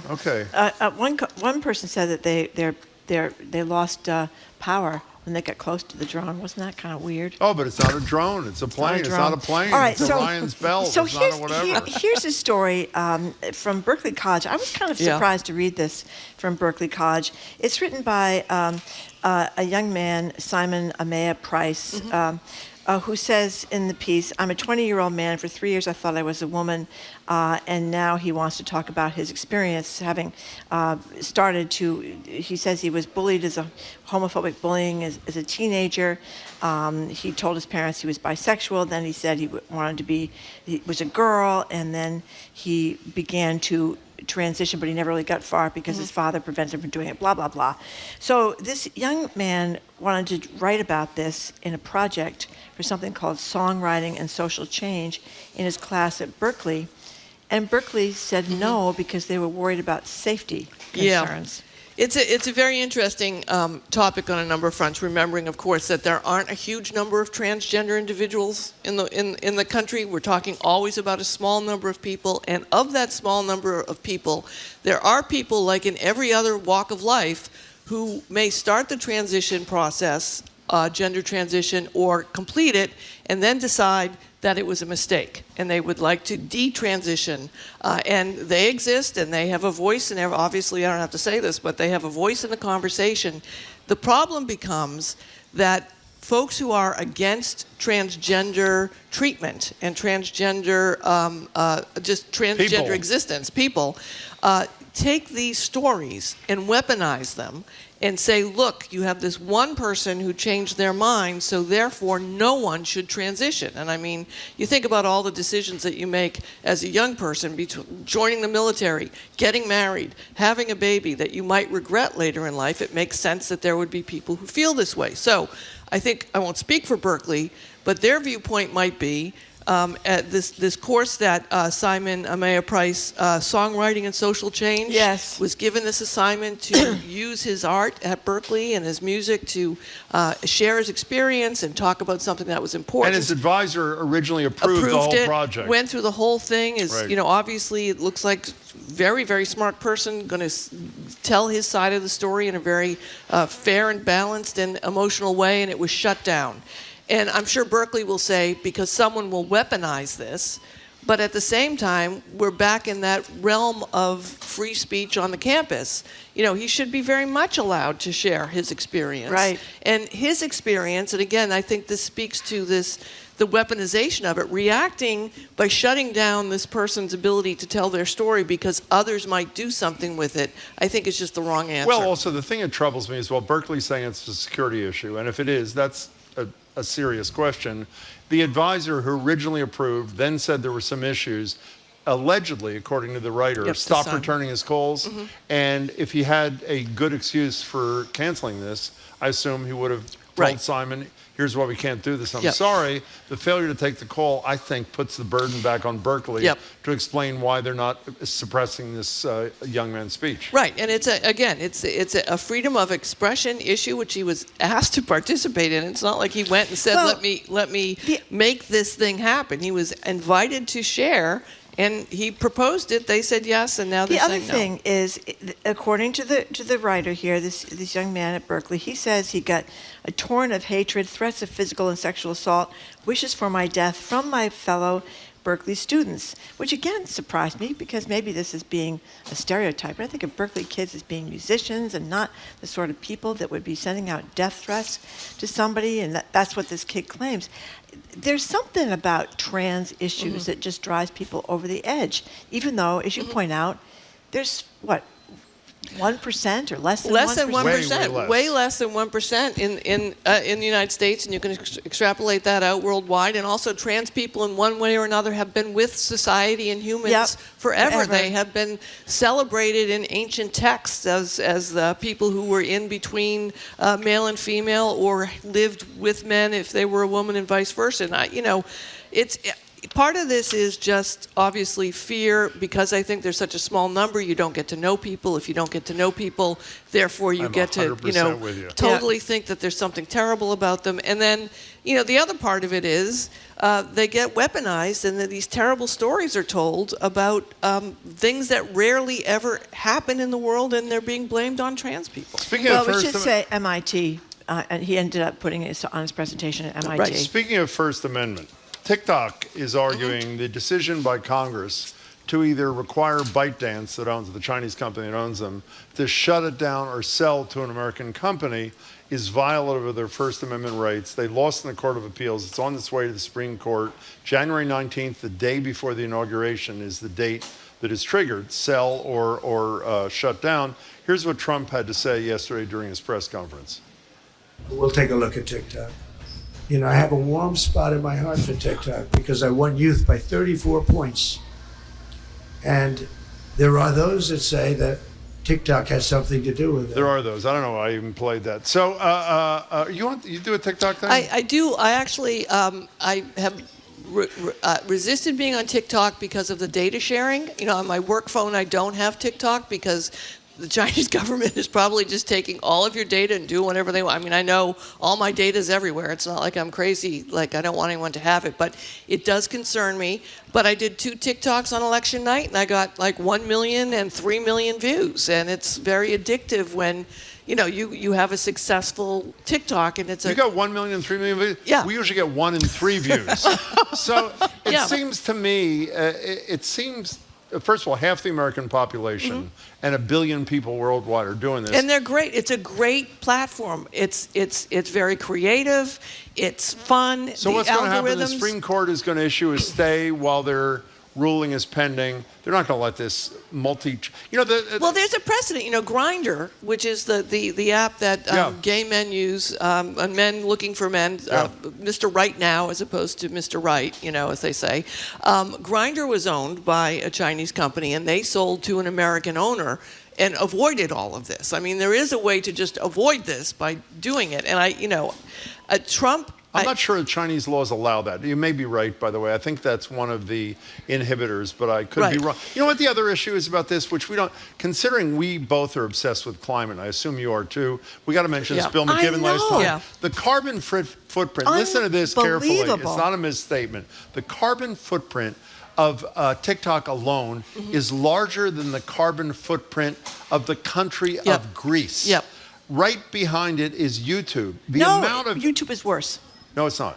It is? Not? I think so. Okay, maybe you're right. In any case, They're both horrible. And the impact on the climate of all of these and crypto, social media, and crypto. AI. I know. I mean, we think about these things as passive, right? You're on your phone. Exactly right. I'm not doing anything. I'm not exerting any energy. I'm sitting on the couch looking at TikTok, or I'm using AI to help me prompt a couple of chapters I want to write, or I'm looking at crypto to see how it's growing.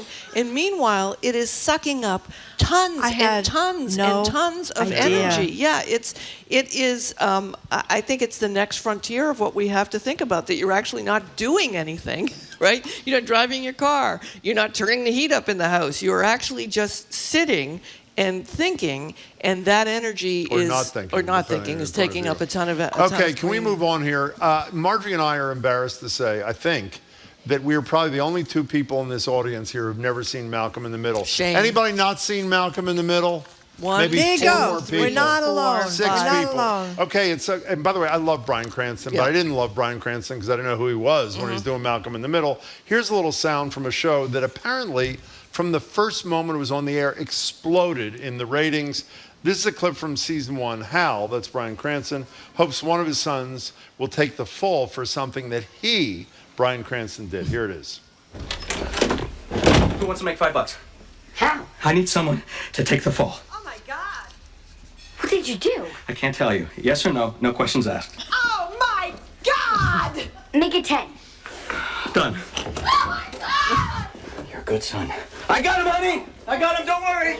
Actually, now I'm sorry you didn't watch. It's a great show. Good. Oh, you watched, Well, of first course. I want to say, of course, I was putting some lights up on the tree. My daughter Ruby, who's 24, was sitting on the couch. I said, can you check my email and see if they added any stories for GBH? I need to look. And she looked at it and she said, they're asking you about Malcolm in the Middle? This is what you do? And I said, yes, it is.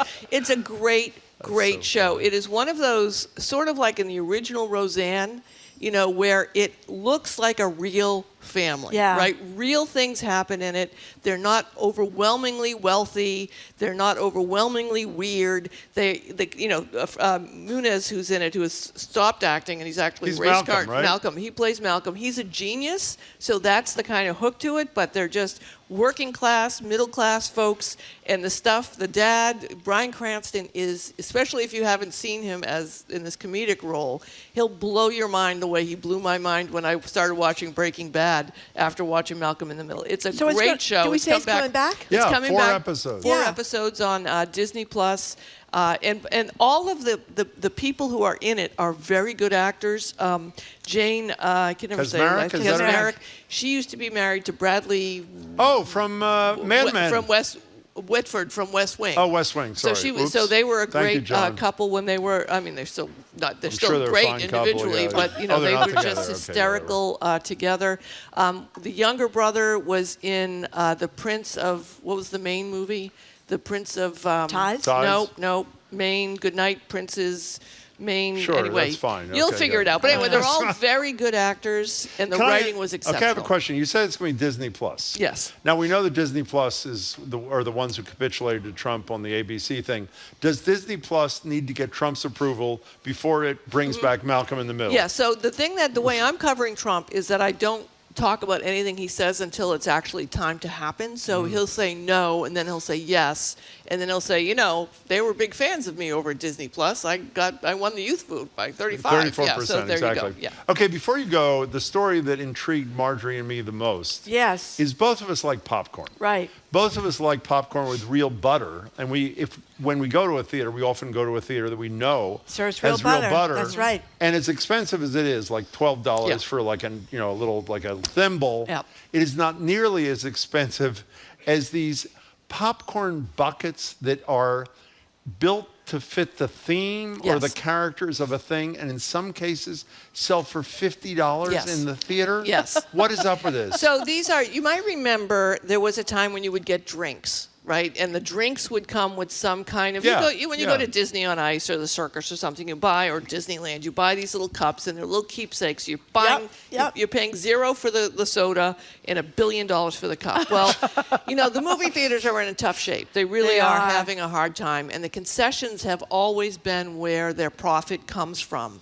And they have figured out that if you merchandise the popcorn buckets meaning you make them a collectible. I am cleaning out my apartment. We're acting like one of us has died or is moving, and I've got 3 Taylor Swift buckets. I've got a Beyonce bucket that I paid $40 for, which I'm now just throwing out into the landfill. Talk about your green ideas.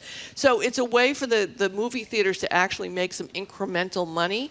And some of them are kind of disturbing. Like one of the kids at the office has the Deadpool one where you put your hand into its mouth in order to pull out the popcorn. So it's a little weird, but they are creative. How many of these do you own? Tell I have the truth. 3 of them. I knew it. So, I knew it. But you know what? I hate popcorn. So you can give us the popcorn. I'll give you the popcorn. Okay, what are the 3 you own and how much they cost? I have 2 Taylor Swift buckets and a Beyonce bucket. How much they cost?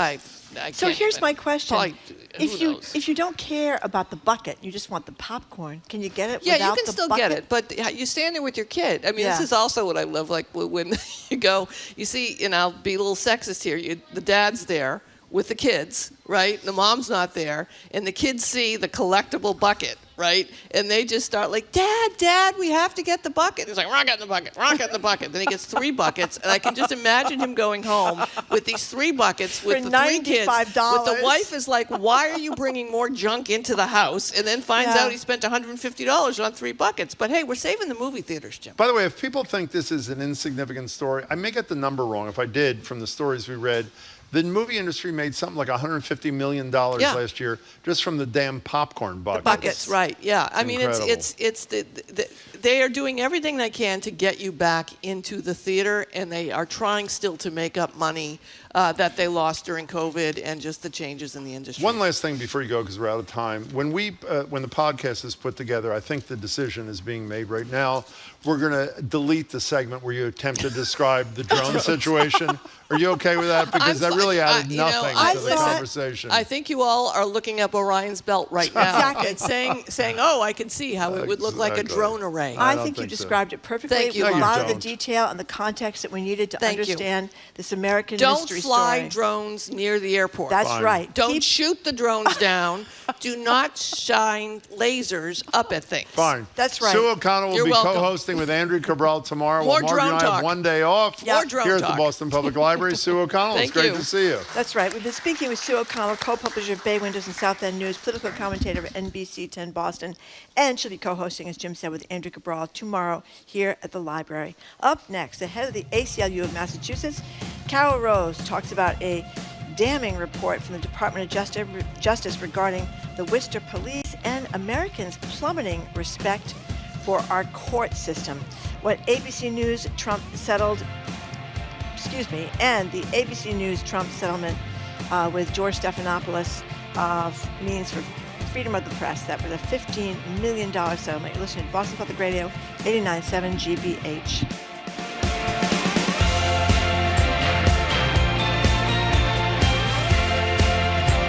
Governmental agency that helps students pay for college. But student borrowers say, buyer beware. They're private student loans, so they don't have access to the same types of programs that federal student loan borrowers have, like income-driven repayment or loan forgiveness programs. Why would you create a situation where it's like this dehumanizing experience? I'm Jennifer McKim.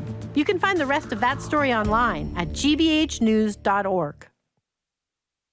Our programs are made possible thanks to you. And Babson College, where you can advance your career with an MBA or specialized master's at the school ranked number 2 best college in the United States by the Wall Street Journal. More at babson.edu/grad programs. And H&H, the Handel and Haydn Society. Rising star conductor Ruben Valenzuela leads Baroque Christmas, featuring works from the Latin American Baroque. December 19th and 22nd at NEC's Jordan Hall.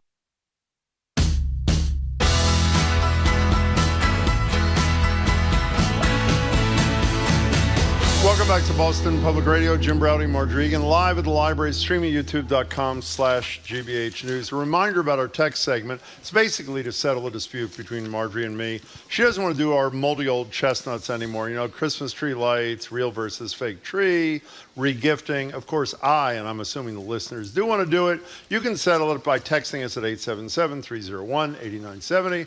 We'll read some of those right before the 1 o'clock news. We're joined now by Carol Rose. Carol, of course, is Executive Director of the Civil Liberties Union of Massachusetts. Carol, it's good to see you. It's great to be here. Hey there. So, Carol, let's start with Judge Merchant up in New York City. That was he was the judge presiding over the election interference case where Trump wound up with 34 felonies.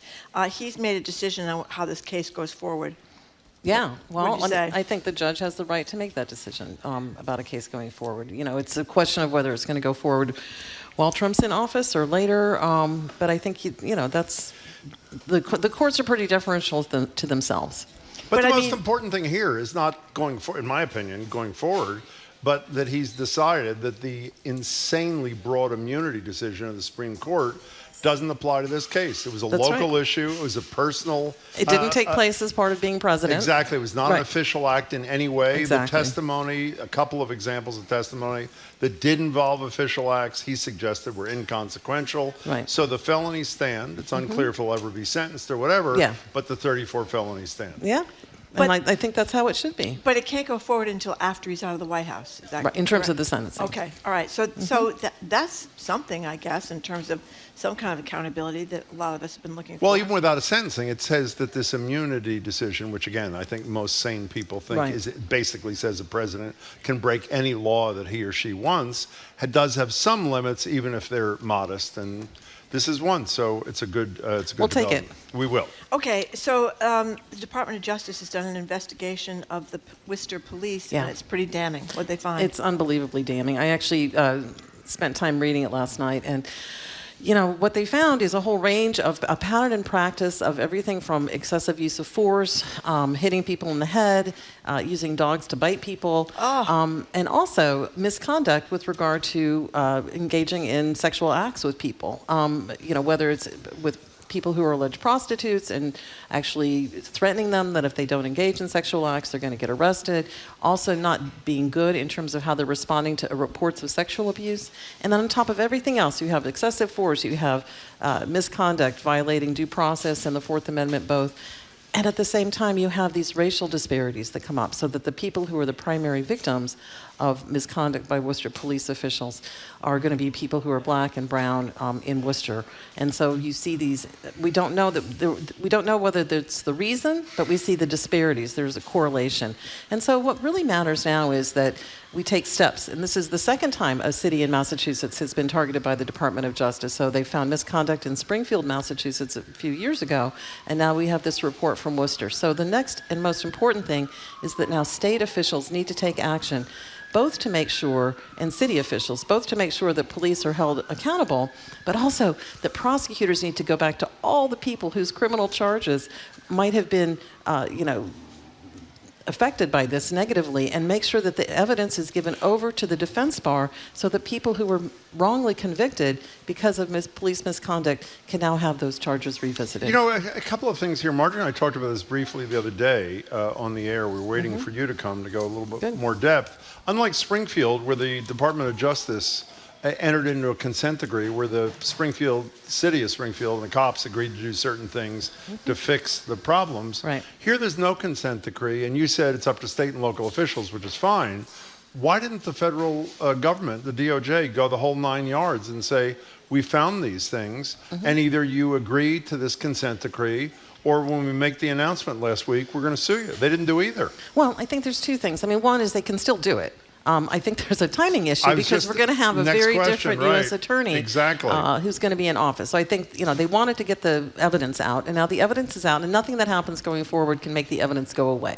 So now we know the extent, both the breadth and the depth of the misconduct by the Worcester Police Department. So there's nothing that prevents them from entering into a consent decree now. But if they choose not to, because we have a different U.S. attorney who's going to be taking power, then at least the state officials have an obligation to do so. When we found this, the ACLU went to court, and we got a ruling in January of 2024 saying that when there was evidence of police misconduct in Springfield, that there was an obligation on the part of the prosecutors to investigate further and to turn that evidence over to the defense bar to make sure that people who were wrongly convicted can have their convictions overturned. By the way, this is a series of cases that started with, remember the drug lab scandal? Sure, of course. And the tens of thousands of wrongful convictions that came out of that. It's that case, and then we've had it in Springfield, and now here we have it again in Worcester. So we know that we in Massachusetts are not immune to police misconduct, but what we also have in Massachusetts are really strong state court rulings from the Supreme Judicial Court of Massachusetts saying that when we have this systemic abuse taking place, that the obligation isn't on the people whose rights were violated. The obligation is on the prosecutors to then make sure that exculpatory or evidence that shows that there might have been a wrongful conviction is turned over so that people can challenge those past convictions. I had a question, too, about people that may have been abused by the Worcester cops. Can they sue and get settlements? Because we often hear about the millions of dollars in Massachusetts and around the country that police departments end up paying for victims that were done wrong in some one way or another. So these women could sue, I would think? Absolutely. I mean, whether they would win or not is the question, Marjorie. But of course they can. And there have been instances, like in the drug lab cases, like in the Springfield police misconduct cases, where people have decided to come forward and to say, my rights were violated and I need compensation. So there's nothing that would prevent them from doing in this case, except for getting to the bottom, getting to the facts. So we have to make sure But wouldn't that the evidence DOJ is report turned help over. them in their efforts? Absolutely. Oh, absolutely. It would help them. Brian Kelly, who came to fame as the lead prosecutor, one of the lead prosecutors in the Whitey Bulger case, is representing he always wanted to debate you about marijuana. Every time he's on TV with me, he says, get me on your show to debate Marjorie Egan about marijuana before it was recreational, was legalized. Yeah. We never made that happen. Brian Kelly's representing the cops in Worcester, and his position is, one, this is BS. They're indicting a whole police force. If so many horrible things, I'm paraphrasing what he said, if so many horrible things happen here, why don't they criminally go after the individual cops who've done this behavior? They didn't criminally go after any individual cop. So what does that say? Why is he wrong? Well, that's not the job. The Department of Justice has a job of looking into whether there's a pattern in practice, and the liability goes to the entire department and to the city itself. And so that's the job of the Department of Justice. If he would like to use his powers to go forward and try to prosecute and take on individual cases, he can do that. But that's not the job of the Department of Justice right now. Their first step is to see if there's a systemic problem, and what they found is there's an overwhelming systemic problem in the Worcester Police Department. Can I say one last thing before we leave this? And you touched on this, but I want to emphasize this before we leave. We always say when something happens here, none of this BS where it only happens in those other states. Right. I'm guessing these are the second and third largest police forces in Massachusetts. In New England. Springfield, in New England, and Worcester. New England. 2 of the 3 of our largest police forces in New England, and obviously in Massachusetts, have been found to be violative of the basic rights of low-income people, people of color, women in these situations. That's one. And 2, add the drug lab thing with tens of thousands of cases, many convictions tainted. There's a real, I know you know this, but there's a real serious police misconduct problem in this state. Absolutely. And there are a lot of things that we can do. There are steps that we can take to try to address those. And a lot of those are going into bills that are going to be before the legislature this year. And we certainly hope that the legislature will be open to taking a look at some of those reforms that we can take. For example, making sure that when police wear body-worn cameras, if they want to fill out a police report, they have to fill out the report before they look at the camera footage. Because what they say there may be different than, and they don't change their story, for example. You also think the report should not be filled out by AI. Absolutely not. Why is that? So the ACLU nationally just came out with a report looking at what happens when you have artificial intelligence or these large language models that fill out the police reports. The idea was that you would take your body-worn camera, you'd give it to the AI machine, and it would write your report for you. The problem is, well, first, we know that these machines hallucinate. They make stuff up out of whole cloth. But second, we don't really want to have the racial disparities that are, persistent in AI reflected in police reports. And then finally, there are things that happen that could be in a police report that might not get picked up on the body-worn camera.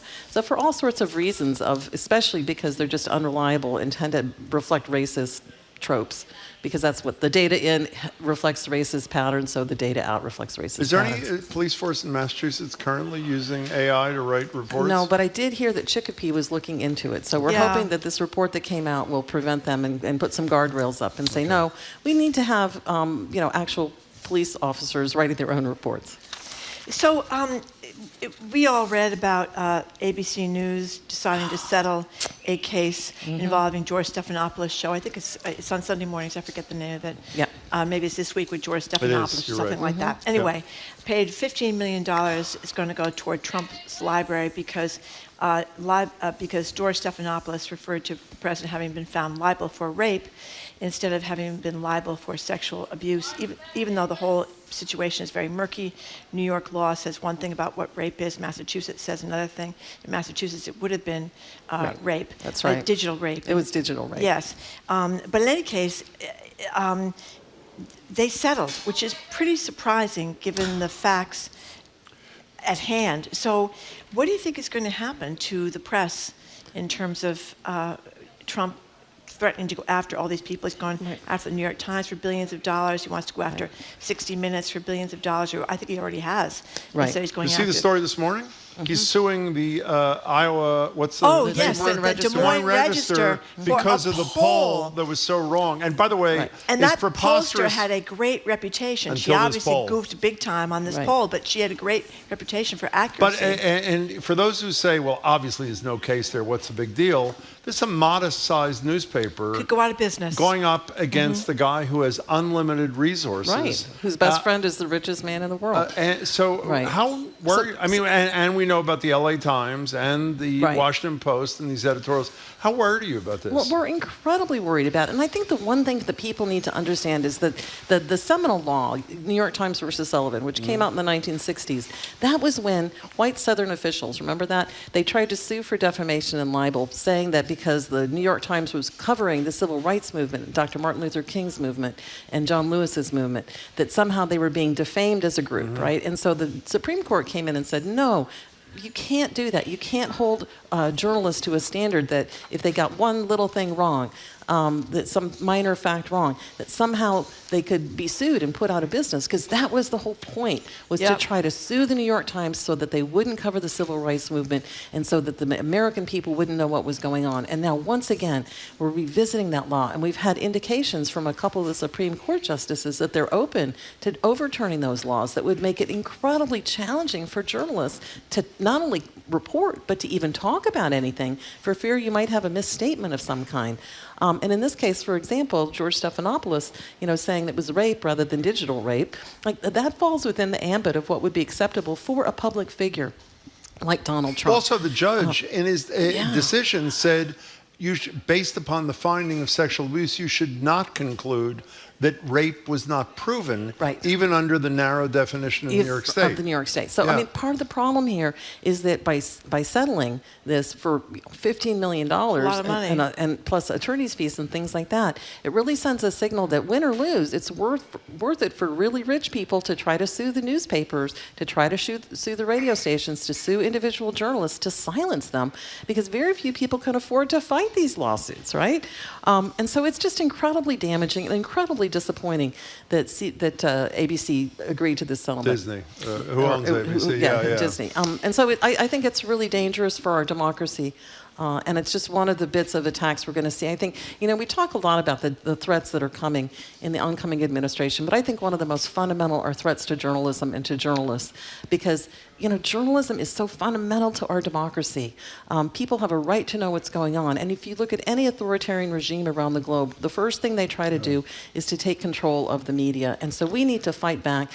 All the service that you all provide to the public is so important, and I just want people to understand how important it is that we support the work that you do. But Trump has had huge success. I mean, I don't know how many times I've gotten texts or even talked to people who say, well, the media lies all the time, and my head wants to explode, because the media does not lie. Facebook may produce stuff that lies constantly. X may produce it.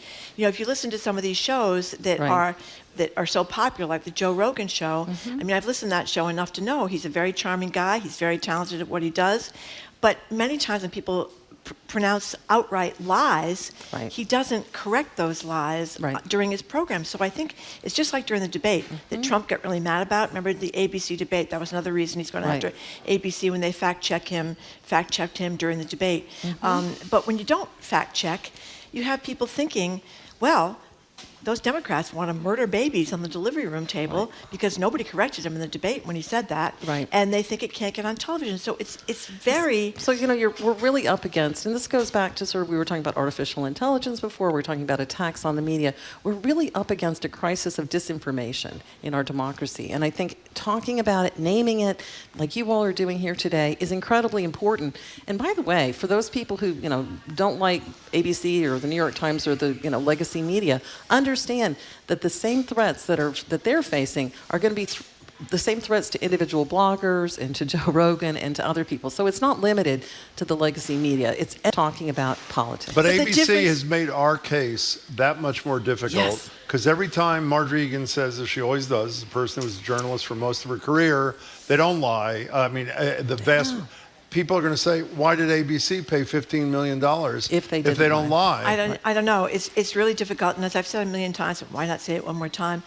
Generally speaking, if you make a mistake in the newspaper and you don't correct it or it's egregious, you get sued. Right. And that's legitimate if you refuse to correct something, and especially if it's a private citizen. But if you start having these very low bars for public citizens, for public figures, then you're not going to get anywhere. The way it is now, you have to know the statement is false, and you go ahead and say it again anyway with malicious intent if you're a public figure. That's going to go out the window. Can I say one more thing about this? Eric Wemple in the Washington Post wrote a great piece, and my favorite piece of this thing that stayed with me is only in America in 2024 with Donald Trump would you have a situation where the President of the United States, about to be, sues a news outlet saying, I only sexually abused this woman. I'm serious. I was only found liable for sexual, what is he paying, $85 million or something? And made to pay $85 million. I didn't rape her under the statute. I mean, think about that for a minute. That was his argument. I only sexually abused E. Jean Carroll. I didn't rape her. And the fact that Disney, ABC just folded on this is incredibly dangerous to our democracy. And that's one of the reasons. I just want to say, I know this isn't your fundraising drive right now, but I really hope everyone will support this radio station and the public news and the service that you all provide, because it is fundamental to our democracy. I'm hoping that we're small fries won't be noticed by the president-elect. That's what I hope. By the way, Marjorie and I, like Mika and Joe, we're going to Mar-a-Lago next week. Okay, I take it back. He's not going to meet with us, but Steve Bannon is, so hopefully things will go. Yeah, Steve Bannon was having that thing where all the rich young Republicans, oh my God, that was an event in Manhattan. We weren't invited to that. It was in New York City somewhere. I think it was Manhattan. We weren't invited to that either, Jim. Can we do one last bad news thing before you go? There's this poll out, I think this morning, on how much people trust the court. Yeah. And in 4 years, I think it is, trust has only dropped from 59 to 34%. And the only countries, I think I got this right, Marjorie, you both read the story, correct me if I'm wrong. The only countries where there has been a greater drop in trust in the court system is Syria under Assad, Myanmar, and isn't there a third? Venezuela. Country? And Venezuela under Maduro. I mean, and the nations ranked higher in trust in the courts than the United States. I find this hard to believe. Russia, Iraq, Iran, Libya, and Hungary. I mean, how can that be? Well, I would just say a couple things. First, I think it's really important for people to understand that I think when people talk about losing faith in the court, they're talking about the U.S. Supreme Court, because that's the one that's always in the newspaper. And I want to push back on this notion that, like, the courts are lost to us, because they're not. And, the ACLU is in the courts. We sued Trump administration 400 and some times in the first administration. So I think it's really important to recognize the U.S. Supreme Court takes, 60 cases a year, and there are thousands and thousands of cases that come up. And one of the most important things that we need to talk about is what's going on the state Supreme Court level. The state Supreme Courts can be far more courageous. That's why we got equal marriage in Massachusetts first, right? Because we had the Goodrich decision, Margaret Marshall. And so the state courts can go further because our state constitutions can be more protective of civil rights and civil liberties than the U.S. Constitution, just not less protective, right? And so the ACLU, actually just last week, we have a state Supreme Court initiative that we're fighting in the state Supreme Courts, because that's a place we can still play.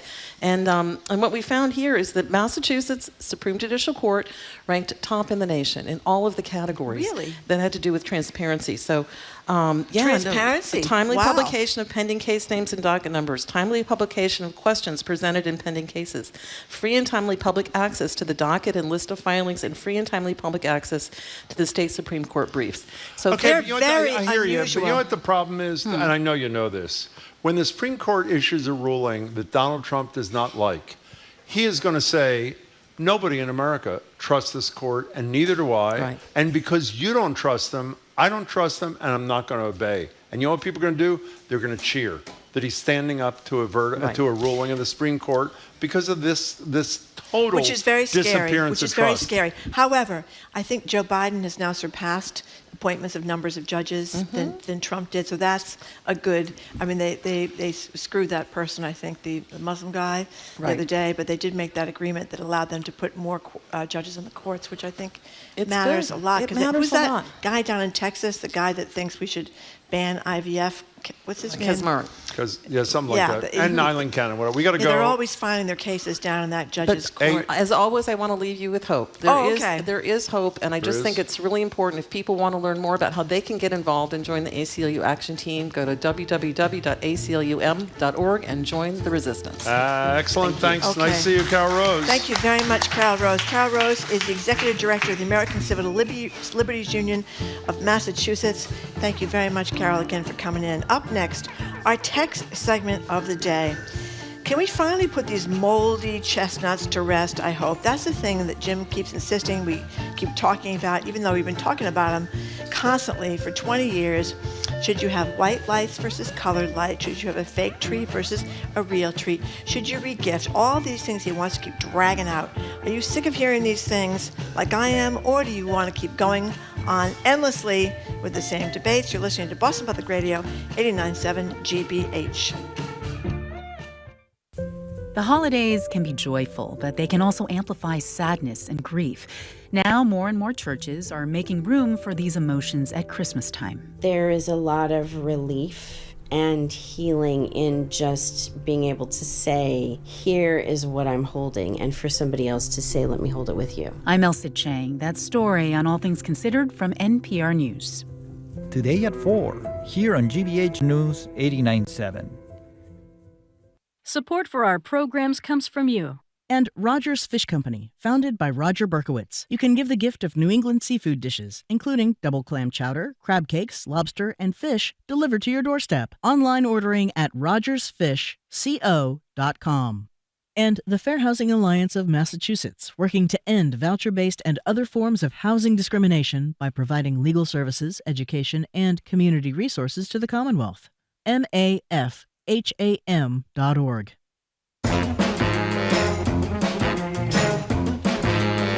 Welcome back to Boston Public Radio. Jim Browdy, Marge Regan, live at the library, streaming youtube.com/GBH News. The text prompt today was quite simple. Marjorie hates doing these moldy old chestnuts that we do once a year around Christmas time, fake or real trees, colored or white lights. It's that regifting, that sort of thing.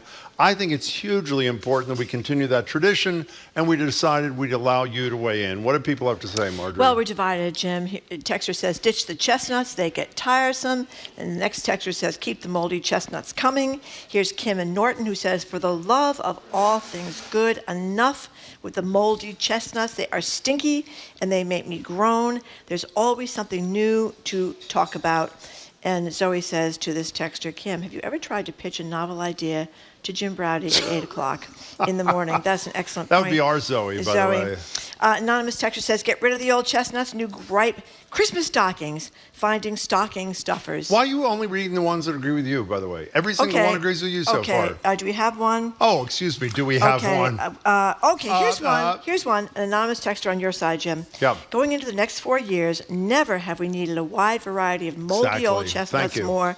Without these amusing and recurring distractions, all we have to focus on would be the daily indignities emanating from the great orange one on Pennsylvania Avenue. Don't you feel every year that there's a lot of pent-up feeling that people want to weigh in on do they want a fake or a real tree? And we are the vehicle for people having that cathartic experience, Marjorie. Yeah, we have more texters that are adding. They're saying yes to the moldy oldie holiday topics. Sue from Plymouth likes the moldy chestnuts dragged out every year.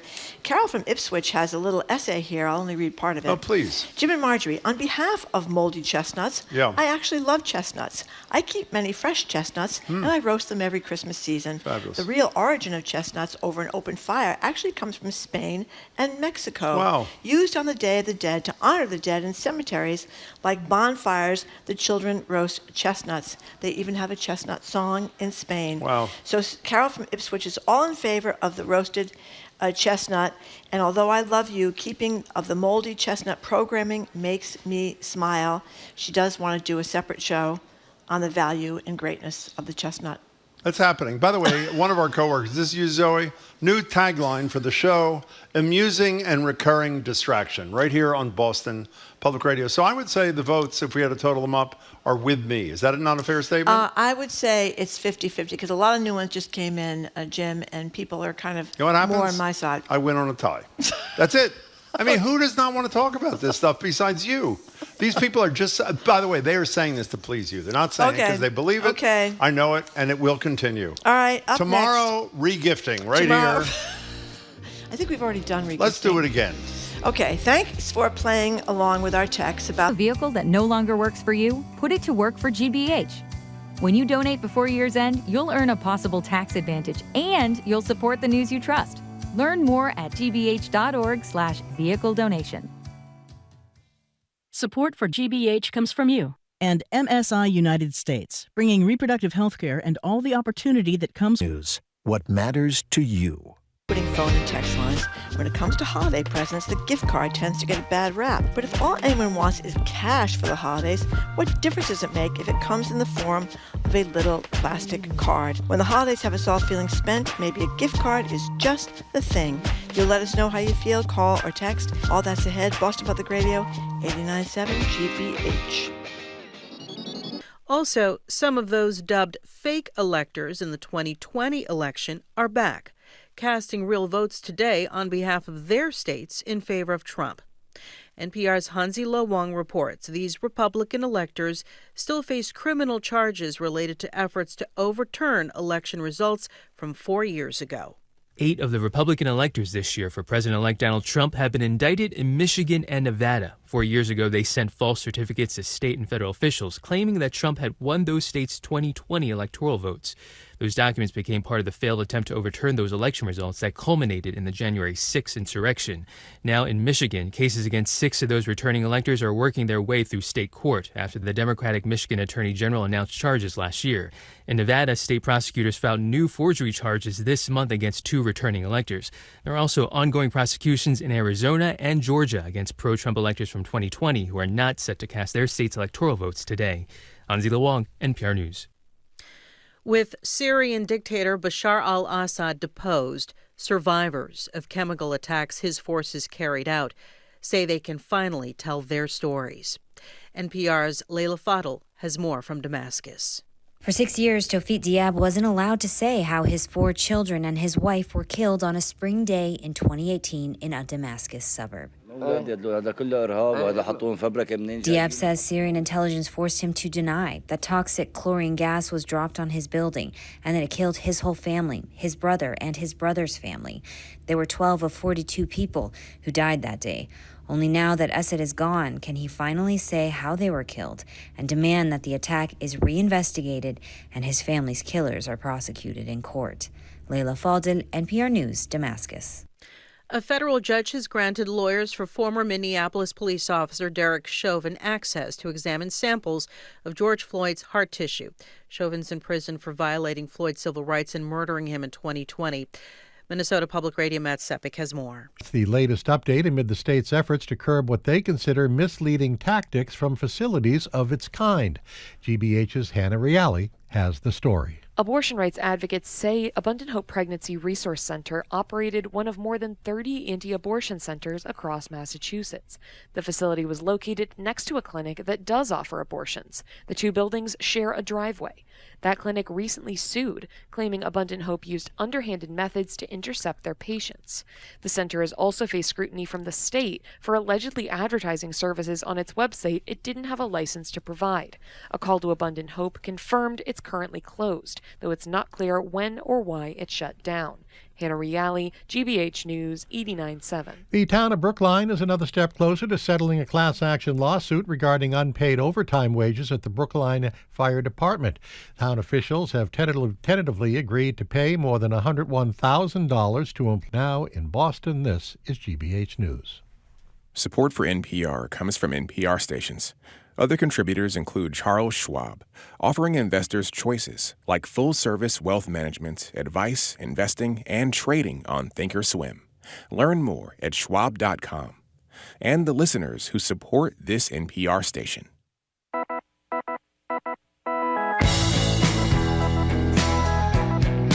He is Jim Browdy. I am Marjorie Egan. Welcome to hour number 3 of Boston Public Radio. We are broadcasting live from the Boston Public Library. We are streaming at youtube.com/GBH News. Hello again, Jim. Hello again, Marjorie. Not since Hamilton has there been a musical adaptation of history so catchy, so undeniable as Six. It's a spin on the 6 wives of Henry VIII. It's a show that won 2 Tonys during its 2022 Broadway run, including Best Original Score. Speaking of, here's a little bit of that score. This is the original cast performing Don't Lose Your Head, concerning, obviously, someone who did, Anne Boleyn. Fun production the other night. It's there through the 29th of December, the North American touring production of Six at the Great Emerson Colonial Theater, presented by Broadway in Boston. With us now at the Boston Public Library are 2 of the 6. Gaby Albo plays Anne Boleyn, pre-beheading, I should say. Gaby, it's great to meet you. Also here is Chani Maisonet, who plays Henry VIII's first wife, Catherine of Aragon. By the way, BroadwayInBoston.com for more information and to book tickets. Gaby and Chani, it's great to have you. We had huge fun watching it the other night. It's a great show, and everybody is so talented. I mean, you're singing, you're dancing, you got the women and the band behind you. It's an estrogen surge, is what we call all these women. And so tell us about the premise of the play. We'll start with you, Anne Boleyn. Oh. Okay, so when people ask me what's the show about, I say it's the story of the 6 ex-wives of Henry VIII, but taken to a very modern scenario with songs inspired like in Beyonce, like all those very modern contemporary singers. Lots of colors, lots of great voices, lots of feminine energy. Mm-hmm. So definitely a lot of fun. Yeah, and Catherine of Aragon, supposedly, she was Henry's only true love, right? The first wife? She was the first. That's right. Can you raise your mic, Chani? Raise your mic just a drop, if you would. That's great. That's it. Oops. Dropping. Oh, it's dropping. Can we get another headset over here in a second? So, Marjorie and I have said fun so much time. People often say, do you ever have as much fun doing the show as... And the answer is... Most of the time, yeah. Is it as much fun? It appears you guys, and it's really contagious. It appears you're having huge fun. Tell me that's true. Yes. Is it? We're having so much fun up there. The only obstacle is that sometimes it can get really hot up there with our costumes and stuff. Though, yeah. But otherwise, we've just like bonded so much through rehearsals and just living on tour and everything. So we just have a really great time. And it's an all-woman deal. It's not only the 6 wives, but the 4 band members who are on stage with you are women as well. Yeah. What's that feel like? That must be pretty great, Gaby. I was a fan of the show before joining it. Like I auditioned for like 2 years, so it was like my absolute dream to be a part of it. Oh, so you're I kidding? do have a blast every night. And it's also what we were saying, like it's not just one note. It travels through so many different stages in the show, and it's a very short show. So a good deal. Well, it starts out, and correct me if I'm wrong, that we're all competing about who's the best wife, right? Oh, yeah. But then it moves to a much more of a kind of solidarity sort of thing toward the end. But that's the premise. Yes, without giving too much away from our audience. That's right. Yes, it is a competition from the very beginning. And actually, you said it was pre-beheading, but actually this is after all of that. We're actually coming back to life to tell this story, and we actually talk about dying and our deaths and make kind of a coming back to reclaim our stories. That's right. That's right. Yeah. That's right. That's right. And I can see you as Anne Boleyn, though, because she was the most feisty of the bunch, right? Am I feisty, Chani? Yeah. I mean, we're she was. all a bit feisty. Well, you but are she a bit is feisty. a That's bit true. like rocker. Yeah, she's a bit angsty and I always say rebellious. this about that. I always say this whenever I see a performance, a Broadway show, and this is obviously in Boston, but it had a long run on Broadway. Is that I can't believe you guys can do everything.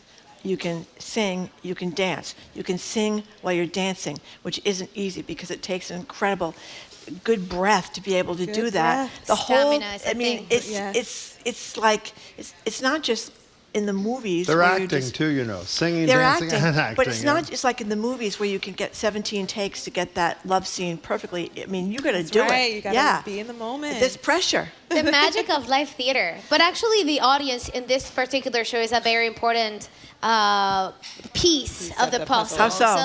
They feel us very well. Well, we were sitting in the audience. You aren't, and you are so right.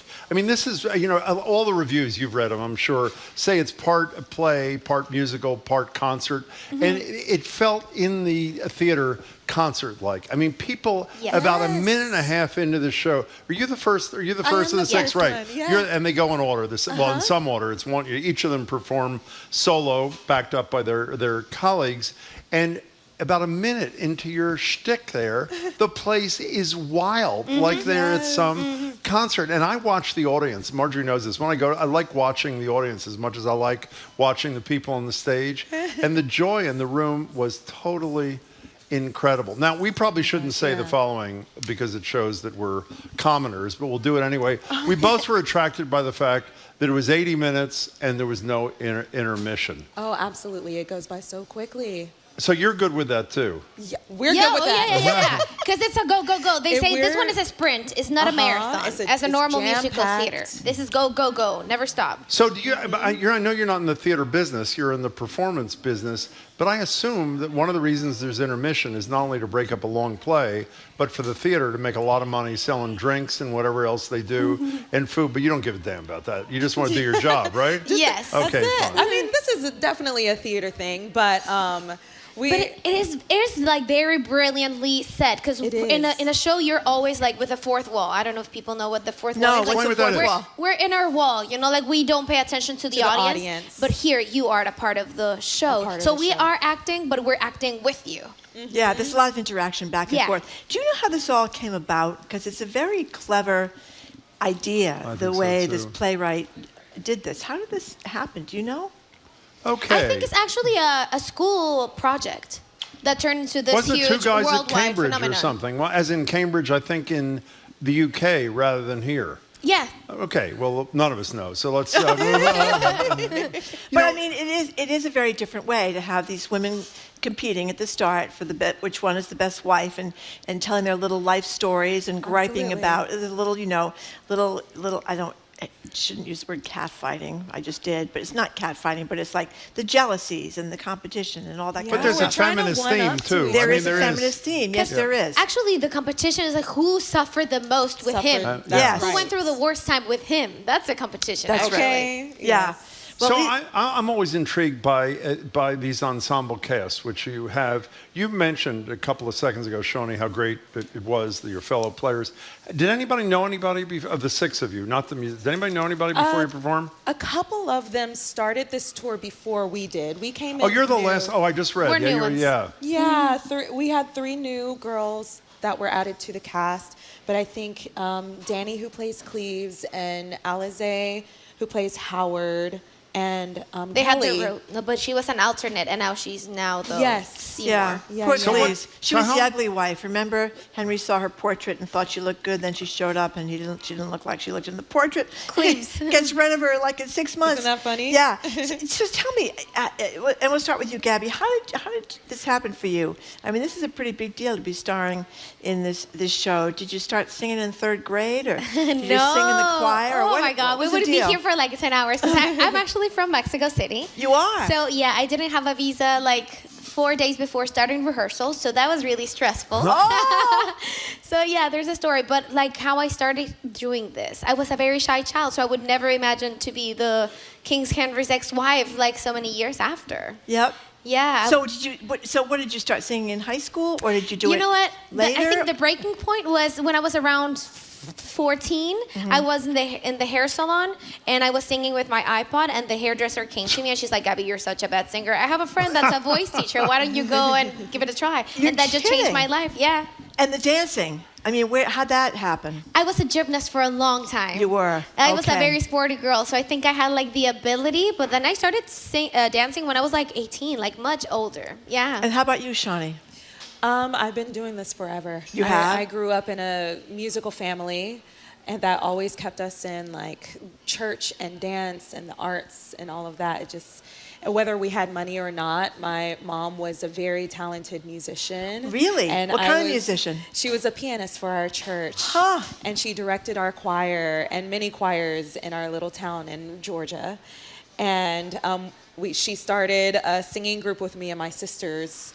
And it was 4 of us. My older sister played the drums, my little sisters sang along with me, and my mom played the piano with us. So we were just like a traveling family. Oh my singing, God. So cool. Gospel music. Oh, like a little Rome band. in Atlanta, Georgia, yes. Oh, cool. Oh, cool. Yes. So your mother must be thrilled. My mom and dad are thrilled. You know, my dad's from Puerto Rico, and he was in a salsa band, so he was playing the congas and the saxophone, and we also get our musical abilities from him as well. That's the voice of Chani Maisonet, and with her is Gaby Albo, and they're 2 of the 6 stars, the 6 wives of Henry VIII. Did you play Mimi in Rent? Did I read that? You know, I know we're supposed to talk about this play. I think Rent is maybe the greatest musical. You know what? It is. Maybe, and people say West Side Story, which Rent another is, great one. But Rent is so. How do you feel about? I mean, I know you were played in it, so obviously you have a little bit of a bias. But it is just brilliant. It was a dream come true. It's one of those roles that I've always wanted to play, but now I'm finally old enough, I'm filled out enough to play someone like Mimi, and have lived a little bit of life experience to carry and lead that story. It was such a blast. How's the industry doing? I mean, we all know the nightmare that particularly theaters had to live through during live theater, had to live through during COVID, and then it came out of COVID. I know you're not on the business side, but obviously you work in the industry. How's the recovery going, Gaby? I mean, how solid does the foundation feel in your industry? I guess it's coming back strong. I think it showed a lot of solidarity in the moment. Like there were a lot of groups trying to help, for example, the people that are not the face of the show, crew people. Yeah. You know, like it showed that, and I think we're coming back strong. We're coming new back strong, projects but we're and new working stories through like it. our stories. There's more of Latino stories. I don't know, like I think it's just more, and casting wise, like it's more inclusive. Yeah. Well, you know, that was my next question for you, Chani. This is a racially diverse cast. I mean, another thing that makes you think of Hamilton, by the way, in terms of how it treats history. How does the theater treating people of color, performers of color in particular, in 2024, do you think? Look, we're coming a long way. There's still a lot of work to do, but you're seeing in a lot of places where our workspaces are more diverse, and there's just a bigger awareness and more people willing to speak up when things don't look right or feel right, and it does take those like strong voices to make changes. So we're still working on changes. We're still working on bringing stories to light and getting a cast like we have. It's such an honor to be a part of such a diverse cast, and from the very beginning, Six was like that. They're always having new women telling these stories. They don't just have one look in every, all of the queens. So even the that's alternates are alternates on the same, like in the same cast. Absolutely. Like they're so diverse. The people that play the same role, when they change, they're so different physically and ethnically and everything. And it changes the perspective, and it's so important to do that so you don't hear the same story the same way every time.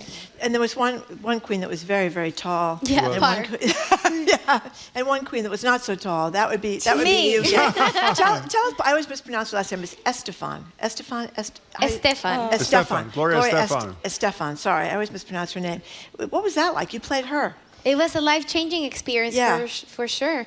I mean, it was like a lot of representation. I was like a very last moment coming to the States, so it was like my big break here in the U.S. And she's such a big icon who opened the doors for so many people. So you came here from Mexico, and then shortly thereafter you're playing Gloria? Yes. So did you know some big wigs, or how did this happen for you? It was a magical story, actually. I was watching Netflix with my dad one day, and then I see this actor on the TV, and I'm like, wow, he looks just like Luis Salgado, which is a director and choreographer whom I took a workshop like 10 years ago. And I haven't talked to him since, but he was so alike that I was like, I have to send him a picture. Like, I found your twin brother. So I was about to do it, and I was like, no, it's going to be so weird. He's going to think I'm crazy. I'm not going to do it. And 2 days after, he texted me, Gaby, I've been thinking about you. We're trying to cast this show, and we haven't found our right person. Would you submit your materials? And then a month after, I was in D.C. So what is this like? I always wonder, because I've kind of had the same jobs. I mean, I stay in these jobs for a long time. Listen to you. I do. It's a pretty good job. You know? It is. It's a great job. It's a great you job. Get to talk to people like them. But you're not in things for 10 years. You have to keep looking for different stuff, and you have to do it, I think, when you're younger, too. So what do you do, Chani? What do you do now? I mean, is it nerve-wracking? There's just a time when you're like, I just got to go for it. Yeah. And you don't have to start when you're young. I just now started getting my first lead roles, with Mimi. Mimi was my first actual professional leading role, and now this. And so you don't have to start when you're younger, or you can, you know? Look pretty young to me. Oh, well, thank you. You're welcome. So before Marjorie gets you fired and unemployed, which she sounds like the question was, the 29th it's here till, right? Yes. Does it go somewhere else after this? Or we're just starting. And you go with it? Hartford, Connecticut. You do. And so what's that like being in a touring deal? Do you ever get to see the cities, or do you basically work, sleep, eat, work, sleep, eat? What's that like, We're going to be here for a whole month. So you do have time to go out and explore. So if you what have want you to, seen so far? Cold. What have you seen in Boston? You better think fast here. I have to confess something. I sprained my ankle, so I'm just going back to walking normally without a boot. No. So I was very kept in my place because of that. How are you doing your part? She's with a lot of protection. She's a beast, you said. She works through it. And we have a great PT team with us who gives us workouts and is she working tapes us my through foot. it. Yeah. And have you seen Boston while you've been here yet, or no? Yes, we've been just in our general area so far. We've had a lot to do with just different interviews and things that we're doing with our company and cleaning our show. We still have rehearsals. The creative team came to brush it up. So this is a beautiful place to see, the Boston Public Library. Wasn't it If you supposed to walk be a out that way, cafeteria it's until great. it was rescued? Wasn't Emerson going to make it into a cafeteria, and then they rescued it? And did the theater. The theater, Oh, yeah. the theater. A couple of years ago. I heard about Gorgeous. that. That's right. That's right. You I'm go glad they in did it. there. It's like the gold leaf dripping golden. all It is around. beautiful. The ceiling and the paintings. It's I haven't seen the lobby. They say it's No, beautiful. it's so beautiful. It I have is to go. gorgeous. It is gorgeous. And you can get It's at least 50 feet away. You got to get out a little bit. My mom is coming today, She actually, is? from Mexico, so I'm gonna watch. I'm gonna see the thing today or So tomorrow. how nervous are you when your mother's sitting in the audience? Look at the look on your face. I love this. Excited. It was What's not nervous. He was like an excited That look. is thrilling. So before you go, you have done, not even though you haven't made it to the lobby, my understanding is you performed, the six of you, at a Celtics game, the Mass Women's Conference so with cool. only 11,000 people. Was Oprah on Zoom? She was there. No, she In was person? there in person. I saw her name Oh tag. my God. That's So pretty tell us impressive. about the Celtics thing, and you can tell And us about the Caitlin Miss Clark, Women's Conference. the great basketball player. What was the Celtics thing like? Well, we sang the national anthem, which I didn't know. I had to learn, so it was so exciting. true. It was like my first basketball game, and we were sitting right behind them, so that was pretty exciting too. Yeah. Yes, the players were right in Like front of right us, in front and of we us. couldn't even see the floor. But everyone was telling us, "Do you know how expensive those tickets They're usually rather are?" large as basketball players. How about doing the Mass Women's Conference? What was that like? Oh my gosh, what an honor to be there with just influential women, and then they have us a story that That's a surprise. Absolutely. And we knew there was a dressing room right beside where we were sitting, and it was Oprah and Gail, and they were all in there. Oh my But we didn't gosh. actually get to meet them. But we were on the same grounds as Oprah. Are you kidding me? That's when else will we get to do that? And she's lost all that weight again. She talked about doing that Ozempic or whatever, yeah. whatever the thing. Ozempic. Is or whatever, she? Yeah. I think so. She looks Most great. importantly, are you as upbeat in real life as you are here right now, you two? I think so. We always have the energy. That's great. I mean, what a way to live. That is fabulous. Let me just tell you, we're not BSing or we wouldn't have It you was on. a great night. We loved the show Yeah. the other night. The two of you and your four colleagues were fabulous. And we really Thank urge everybody, if they you. want some fun around the holidays, Oh, yeah. check it out. Come on over. Yeah, we had a Colonial blast. Emerson. It's great. Great to meet you, too. Thanks so much for Thank you being very here. much, and having us. congratulations on a great performance and a great play. Say hi to your thank mom, you. too. That's Yes. pretty exciting. Hola, mami. And happy holidays. Happy holidays. Happy holidays. Great. That is right. We've been speaking with Gaby Albo and Chani Maisonet. It's Maisonet. Oh, Maisonet. I'm so sorry. It's okay. It's French, I'm but it's a sorry. Spanish pronunciation. Okay, Sorry, Maisonet. Maisonet. I'm mispronouncing everything today, but So did I. mispronounce things a lot. You're unfortunately. learning. Well, it's embarrassing to be on the radio and make so many mispronunciations, but here I am. Anyway, Gaby plays Anne Boleyn, and Chani plays Catherine of Aragon in the Tony-winning Six, all about the 6 wives of Henry VIII.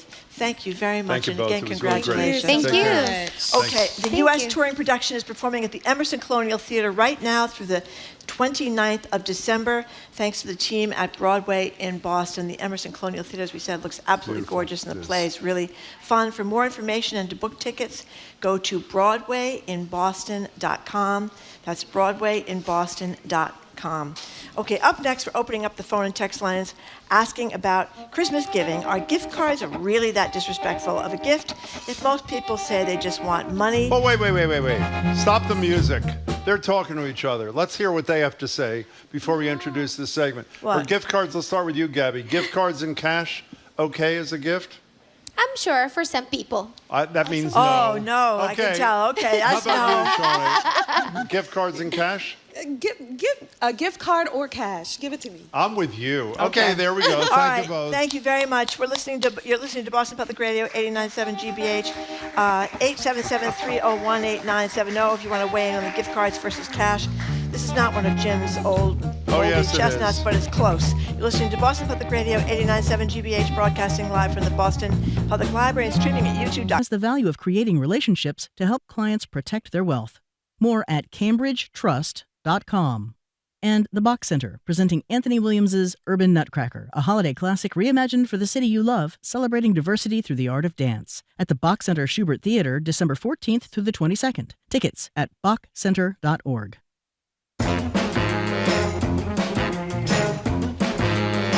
Welcome back to Boston Public Radio. Jim Browdy and Marjorie Egan. We're live at the Boston Public Library, streaming at youtube.com/GBH News. Now, Marjorie attempted to say this is not a moldy old chestnut. In fact, it is, and I'm proud of it. In case you haven't noticed, Christmas Eve is exactly a week from today. Hanukkah starts on Christmas Day, the 25th. So if you're still scrambling to get gifts for your office holiday party, your acquaintances, people you love, whoever, the people you don't really know that well, people you do know really well, would you consider the humble gift card or just cash? Some think it's disrespectful, it's cheap, it's not really in the spirit of the season, but a survey by Lending Tree finds that nearly half people overall say they just want cash instead of a gift, and it's even higher for kids. 61%, Marjorie, of people under 18 say just give me the gift card. So if you're struggling to find that perfect little something for a coworker or loved one or whoever, you could embrace the gift card or cash. Is it more important to you that you pick out something thoughtful to give the people in your life, or that they get what they actually want, which appears to be cash or a gift card this time of year? The number is 877-301-8970. Where are you on cash or the gift card? And by the way, I don't mean a gift card to a specific store. A gift card like a Visa or Amex gift card, which is essentially cash, and you spend it on whatever you want. Where are you on this? You know, I've done it a lot. I've given the Visa gift cards, or I've also, it's not a gift card really, but given gift cards to restaurants and massage places and things like that. Gift cards for experiences, you know what I mean? I do know what you mean. Because years ago we had Michael Norton on the show, and one of his books was about what made the science Happy of money, is that what it's happy called? money, the kind of things to spend money on that make you happy. And he said experiences is one of the things that do make people Much better than happy. things. With presents. So ever since then, I've spent a lot of money at Christmas time on experiences. You know, like getting a gift certificate for the Children's Museum, a membership for the year if you got little kids, or to restaurants, or just giving gift cards. I don't think there's anything wrong with it. Well, but those it's are two not. different- It's those are not two very thoughtful. Well, I don't agree with you. Those are two different things. If you give a gift card to a specific thing, it's like giving the thing. It is not just like, here's cash. The issue for us, I think, in the next few minutes is the cash and the generic gift card is one thing. Either a thing or what you're doing. If you give a gift card to a specific event or experience, that's a thoughtful, kind of precise thing. You don't think so? Well, yeah, it's more precise, but it's still kind of, there are some people who really think about what they're giving people for Christmas. You know, they're very thoughtful about their gifts. My sister's like that. She's very thoughtful. Someone else you know is like that, about too. her gifts. You're pretty good, Thank you actually. very That's much. why I Appreciate got a it. pair of red wool socks. Thank you. And 3 slow cookers in a row, even though I Four slow kept saying cookers. 4 I slow didn't cookers. really use the slow cooker. That's and fine. So you're very thoughtful, or not, Thank about you. these presents.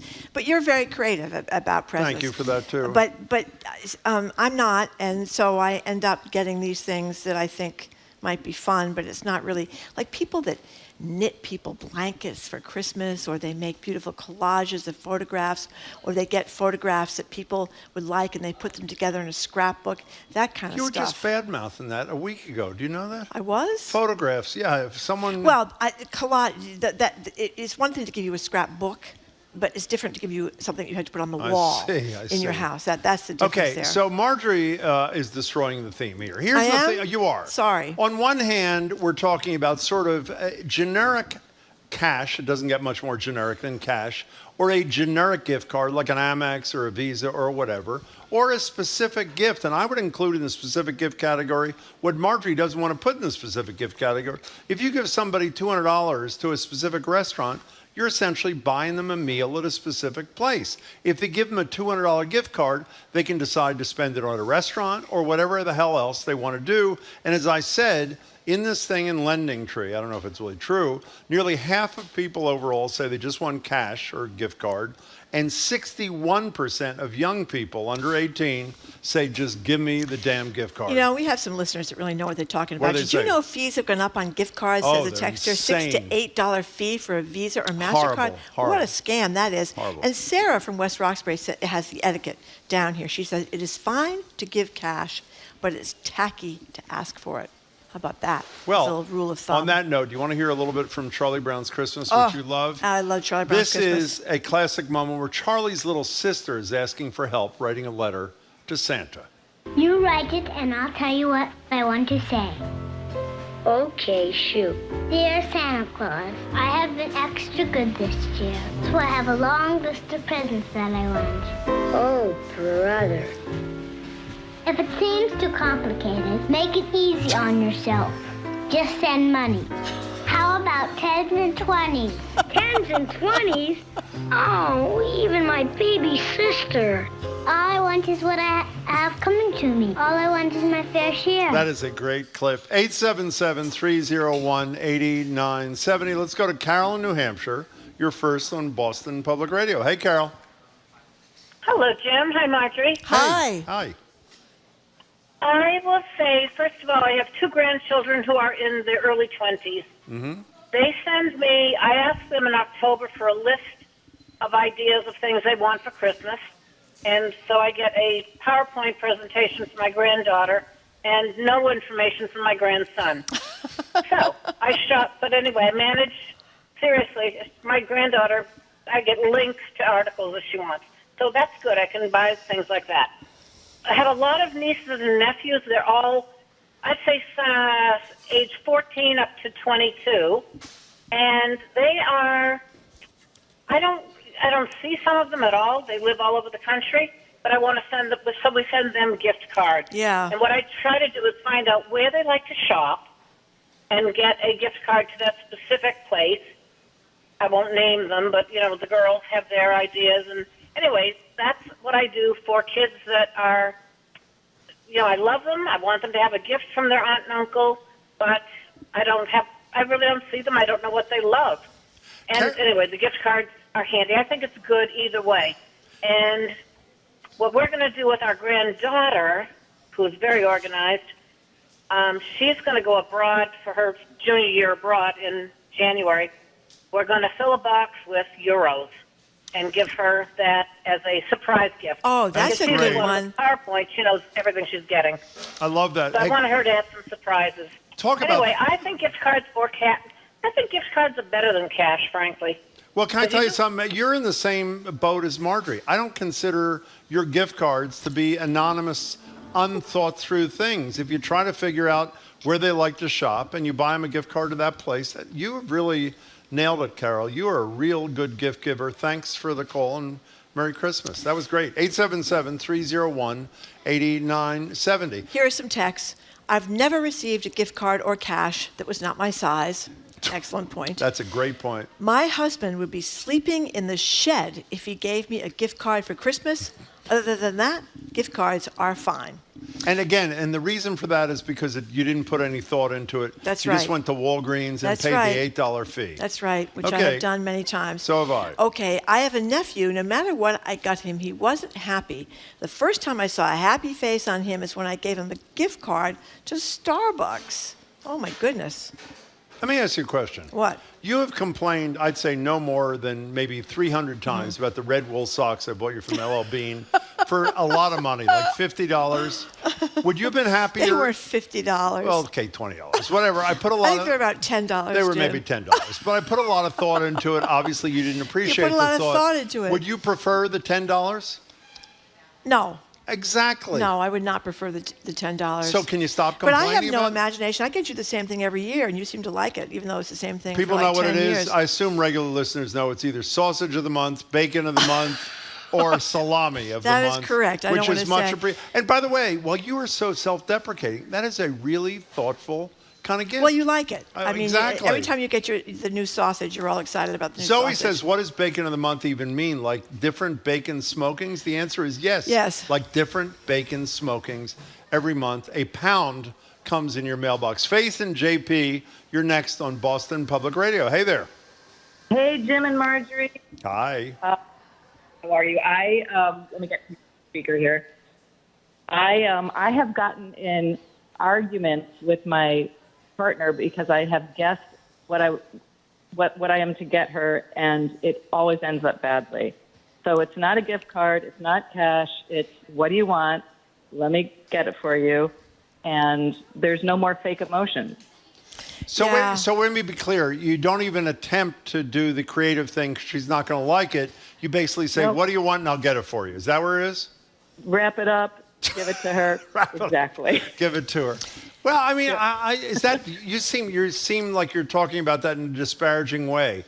Doesn't that solve both goals? She gets exactly what she wants, and you get her exactly what she wants. Isn't that a good thing? It's a good thing, but, last winter I spent an hour walking around little shops and thought I would get something beautiful and precious and a memento and something of our love, and the look on her face was as though I was giving her lemons in a sock. That's like Marjorie when I gave her the red wool socks. Yeah, face, the red so wool I know socks. the feeling. They were so thick I couldn't fit my shoes on over the socks. I would have had to go up 2 sizes in my shoes. But other than that, they were great. Faith, thanks Listen for to the this. call. We Carol really from appreciate Ipswich. it. My grandson would have taken a gift card or cash. I've done this in the past, especially for video games, but this year I decided to opt for the experience. Took him to WWE, that's World Wrestling. Wrestling, yeah. At Boston Garden, totally out of my realm of experience, never watched wrestling. So we went. I have to say, it was the most joyous experience you could imagine. I've never seen a more diverse group of people, all different ages, come together to have such a good time. I'm so glad we had the experience together instead of a gift card. How about that? That's pretty good. By the way, that's the experience thing you talk about. One of our coworkers asked if that means I get 12 pounds of bacon from you. Generally, she buys me the 6-month subscription, which is 6 pounds of bacon. But thank you. Here's another one. My grandma would take us clothes shopping, says the grandchild. It was great. We got to pick out what we wanted, and we got to spend time with her. Well, that's actually So that's quite kind nice. of nice. Well, that's Yeah. actually a variation on Faith, who is saying her partner says, here's what I want, and she just goes and buys it. Oh, here's a very observant texter. Mhm. I just saw Marjorie writing, didn't know she's left-handed. Jim could get her left-handed scissors, which are properly designed but impossible to use if you are a lefty who figured out how to use great regular idea. scissors with your left hand. That's a very useful thought, but I've learned, like use a your lot of right hand? left-handed people, I'm ambidextrous and I cut with my right hand. But you know what the problem would be? Even if I got you that, I'd have to return the crock pot. And I really, it's such a pain in the neck to return it again. Okay, Craig from Hatchville. Hatchville, where's that? That's on Cape Cod. Oh, wow. I didn't know that either. Hi, what's up? Well, anyway, here's the deal. I have a bunch of tenants, and we always give them little gift baskets and little silly things. Oh, that's nice. Well, so we think, anyways. But this year, I just gave them out yesterday, and my wife put in some gift cards to a car wash. And I just got a text back from one of them. Said, wow, that is great. Something I can actually use. I love it. I think it's a fabulous idea. I've given that car wash. You have? Yeah. Yeah, if you get a book for like $100 worth of car wash. So does everybody have like a car who you gave it to, Craig, or what? I have more than one tenant, and I got to be honest. Some of them have crappy cars. They didn't get car washed. Hey, Craig, thank you. What's Hatchville near, by the way? Falmouth, outside of Falmouth. Falmouth, great. Craig, thanks for your call. We appreciate it. Jim on Twitter says, brilliant. Marjorie Egan's slowly killing Jim Browdy by clogging his arteries with bacon fat. She'll knock him off and bring Jared That's right. on. That's my plan. That's my plan. It actually might work. Listen to this. This is from Faith. Best gift I ever gave my husband was I had Etsy, that online art site. I had an Etsy artist create a caricature portrait of us, and he loved it. That's kind of cool. How would you like if I bought you a caricature portrait of you? I wouldn't like that. But I you know know what that. my sister did, who again is so thoughtful? Yeah. When Harry the Peanut, my dog, Harry the P, best dog from C2C, yeah. went on to dog heaven, she took a picture of him to an artist who drew a portrait of Harry the P, best dog from C2C. Now, how thoughtful is that? Well, can I tell you? Okay, let me be careful here because it's obviously a sentimental moment. Yeah. That was a great dog. I mean, one of the sweetest dogs ever. Yep. Where exactly is that right now? Let me ask you where It's on the wall. No, it is not. It certainly is. You have your dead dog hanging on the wall in your house? I mean, a It's picture not of the dead dog? It's a great picture of him, with his little face and a ball in his mouth. Yeah, it's that's great. I have it on the actually wall sweet. outside the Well, I'll bathroom. take it back then. It was a great gift, very thoughtful. And what do I get her? Gift cards. Yeah. Yeah. Okay, it's very Okay, sad. Steve in Rhode Island. What do you think, Steve? Hey, how you doing? We're good. Yeah, I got to tell you, I'm 100% a gift card kind of guy. Yeah. I love the outdoors. I got a kayak I go fishing in and all that. And it's expensive to buy that gear myself. So every Father's Day, every Christmas, every birthday, I tell the wife and kids, get me gift cards to outdoor stores. That way I get all my gear. That's a good one. That's a good one. Yeah. But see, I know I'm alone. Wait. I know I'm alone here, but I'll say it for the fourth time. That is much more thoughtful. Even though I'm pro gift card and cash, they know what you like, so they targeted, so to speak, your gift card to a kind of thing that you really like, which is really thoughtful. Don't you think, Steve? Yeah, I mean, they get me exactly what I need, you know. I don't feel guilty about spending the money on it, because to me it's kind of a luxury because it's expensive now to go. Yeah, I know. Do a lot of outdoor things, and it works out. I feel good about going out. They feel good about giving me the gift. It works out all around. Now, Steve, before you go away, I could use a little advice. I am thinking of buying Marjorie a kayak for Christmas. Knowing her as you do through the radio, do you think that'd be a wise choice? Well, it depends. Would you want to use it in the freshwater, saltwater? I just go in the freshwater. In fact, my son-in-law bought 2 kayaks. I have them down in my garage. No, is that true? Yeah, they're great. They're great kayaks. Hey, Steve. What? Go ahead. They have kayaks now that you can pedal instead of Yeah, paddle. that's right. That's and right. They're much more easy to use. They're a little bit more stable. That's the one to get if you want to get one. That's what I will get, Marjorie. Hey, Steve, thank you. That was an excellent call. Happy hunting or kayaking or whatever you do there. In reference to my secret plan to clog your arteries with my Bacon of the Year plan. Bacon of the month. Bacon of the month. Micah in D.C. says a secret plan to clog Jim's arteries. There's no secret needed. Many have tried. All have failed so far. Oh, my goodness, that is very nice. And listen to this. Jackie from Seekonk says, I paid my son's insurance deductible for his family, which is really sort of nice. And listen to this other person. We have some very creative people here. Virginia from Groton says, here's how to spice up the gift card conundrum. I am giving a gift card to a local fine spice place. In the box, I place taco seasoning from the vendor, and onion, tomato, and avocado just for fun. For a grandchild, one of her gifts is a gift card to Starbucks. And from Etsy, her favorite drink in an ornament. So it's turned into an ornament to put on the real Christmas tree. That's fabulous. So those are very thoughtful people who do thoughtful things. That's what I aspire to be, Jim. Well, you are. And for I'm those not, who actually. think that Marjorie is trying to clog my arteries, which she may actually be attempting to do, the beauty of an of-the-month gift is obvious, is it continues to happen. That's right. And so every time, for example, I go to the mailroom at GBH and I get a sausage of the month, which is near my car, and I get in my car, do I call you? You call me. So I thank Tell me you how happy 6 you are. times for the sausage of the month, even though it's probably shortened my life by a few weeks per sausage. That's right. Well, it's not. It's only once a month, Jim. That is correct. This is a very generous person who says that when they ask for gift cards, they ask them tailored.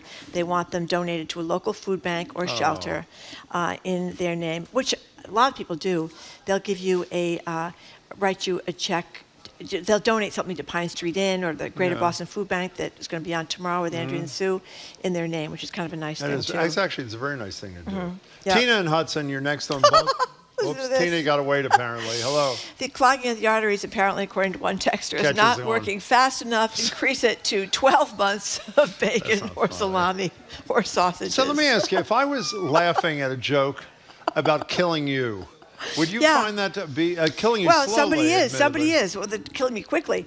But I love that Jim is buying Marjorie a kayak, and she can take it out in the Charles, and that would be the end of her. So there you go. Wow. There you go. Some fierce listeners. Tina and Hudson, hi, you're on the show. Welcome. Hi, thank you so much for taking my call. Sure. Listen all the time. So my sister, who's a very creative person, gives cash, but she makes people, especially young people, work for it. One year she put it inside a fortune cookie from the Fortune Cookie Company, $100 $1 bills. Or she makes cards and puts $5 bills in them, hangs them on the Christmas tree, so you have to work to open them. That is brilliant. Makes people work for it. I love that. $100 $1 bills. That's wow. fabulous. That's very impressive, Tina. Hey, Tina, thank you for your call. That was a very creative idea. We appreciate it. One texter says that the family is using Elster this year. So is my family. This is if you decide that you don't want to be buying a million presents for everybody. You go on Elster and you end up drawing the family member you're going to buy for, and you buy a big present for that person, but they don't know which person is buying for which. Yes, You're doing this? I didn't organize it. My son did, but that you can figure it out that way. It's like a Yankees swap without the swap. It's kind of thing, but you put on what you want. You make your list. Like a registry.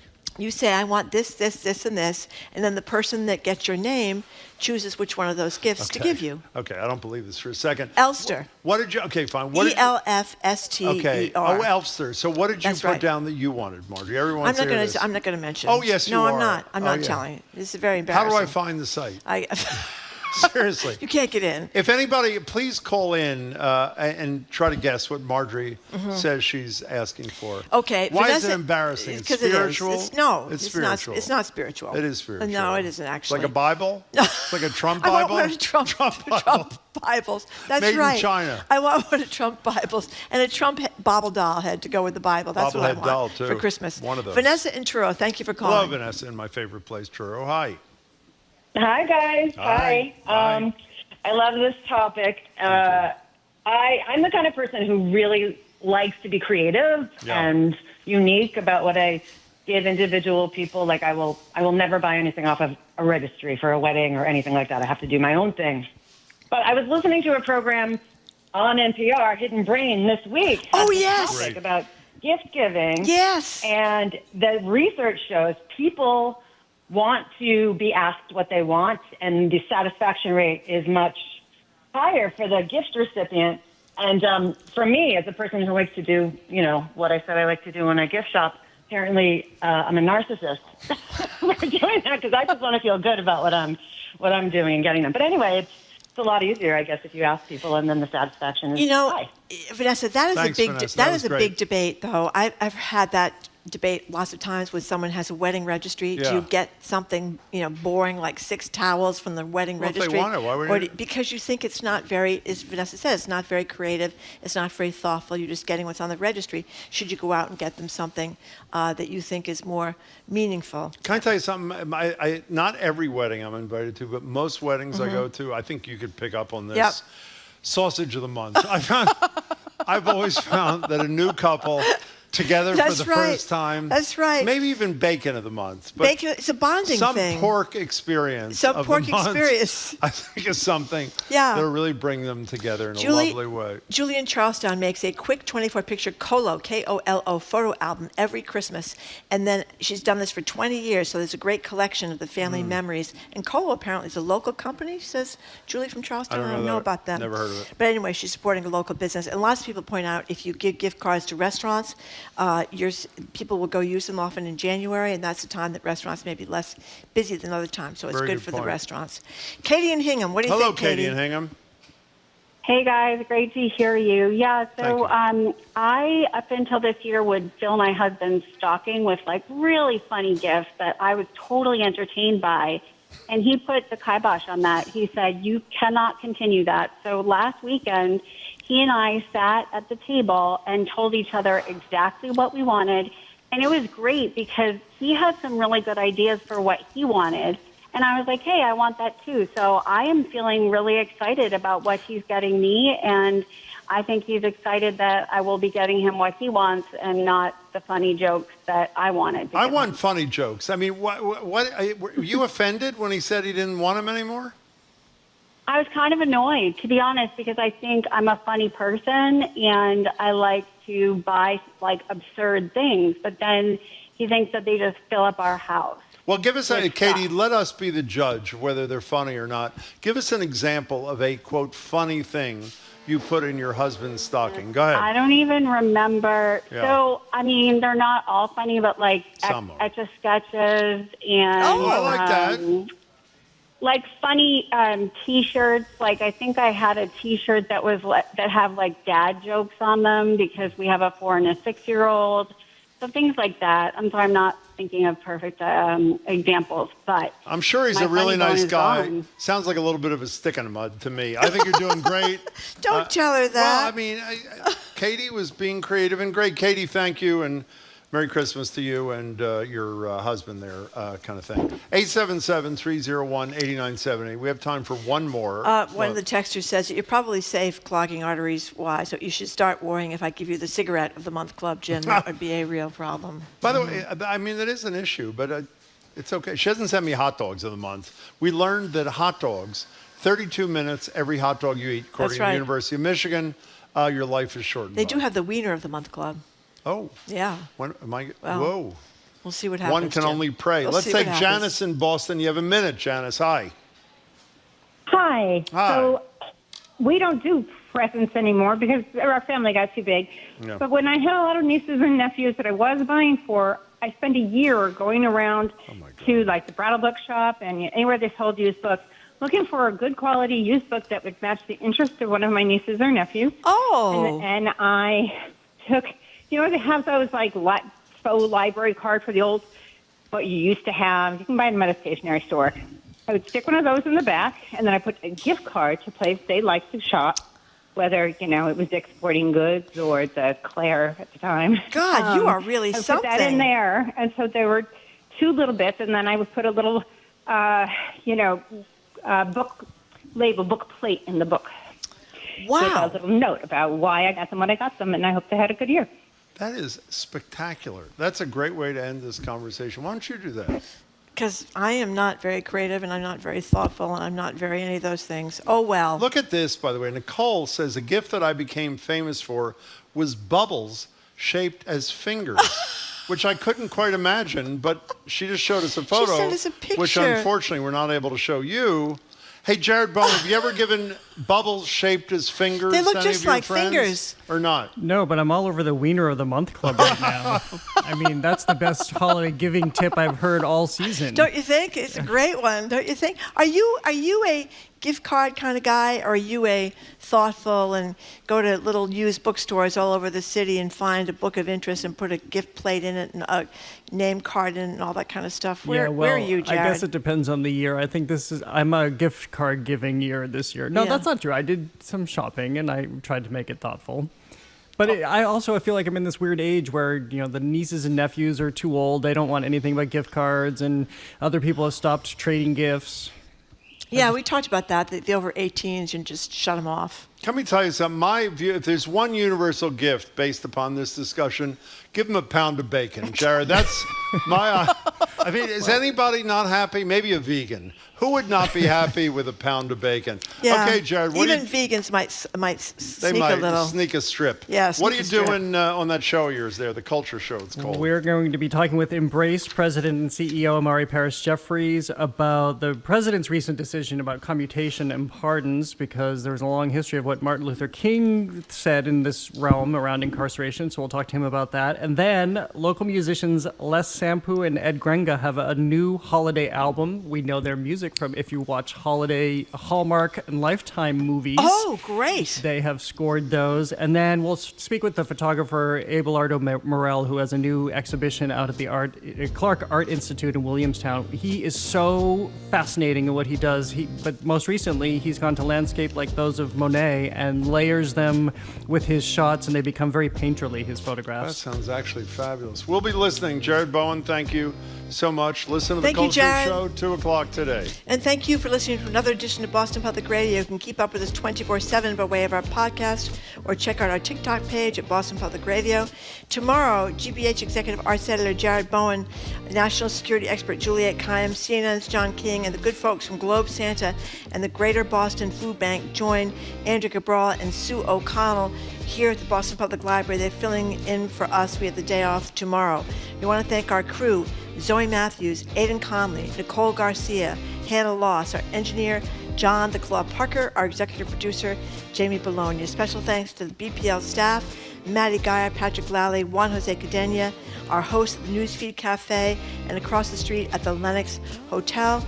Jared Bowen's Culture Show is on right after us at 2 o'clock right here, after the 2 o'clock news rather, here on 89.7 GBH. We're only off one day. We'll be back Thursday and That's Friday. right. Friday back at the library. Andrea and Sue tomorrow. I'm Jim Browdy. I'm Marjorie Egan. Thanks again for Thanks for tuning listening. in. Hope you can tune in tomorrow and have a great day. Thank you all for coming.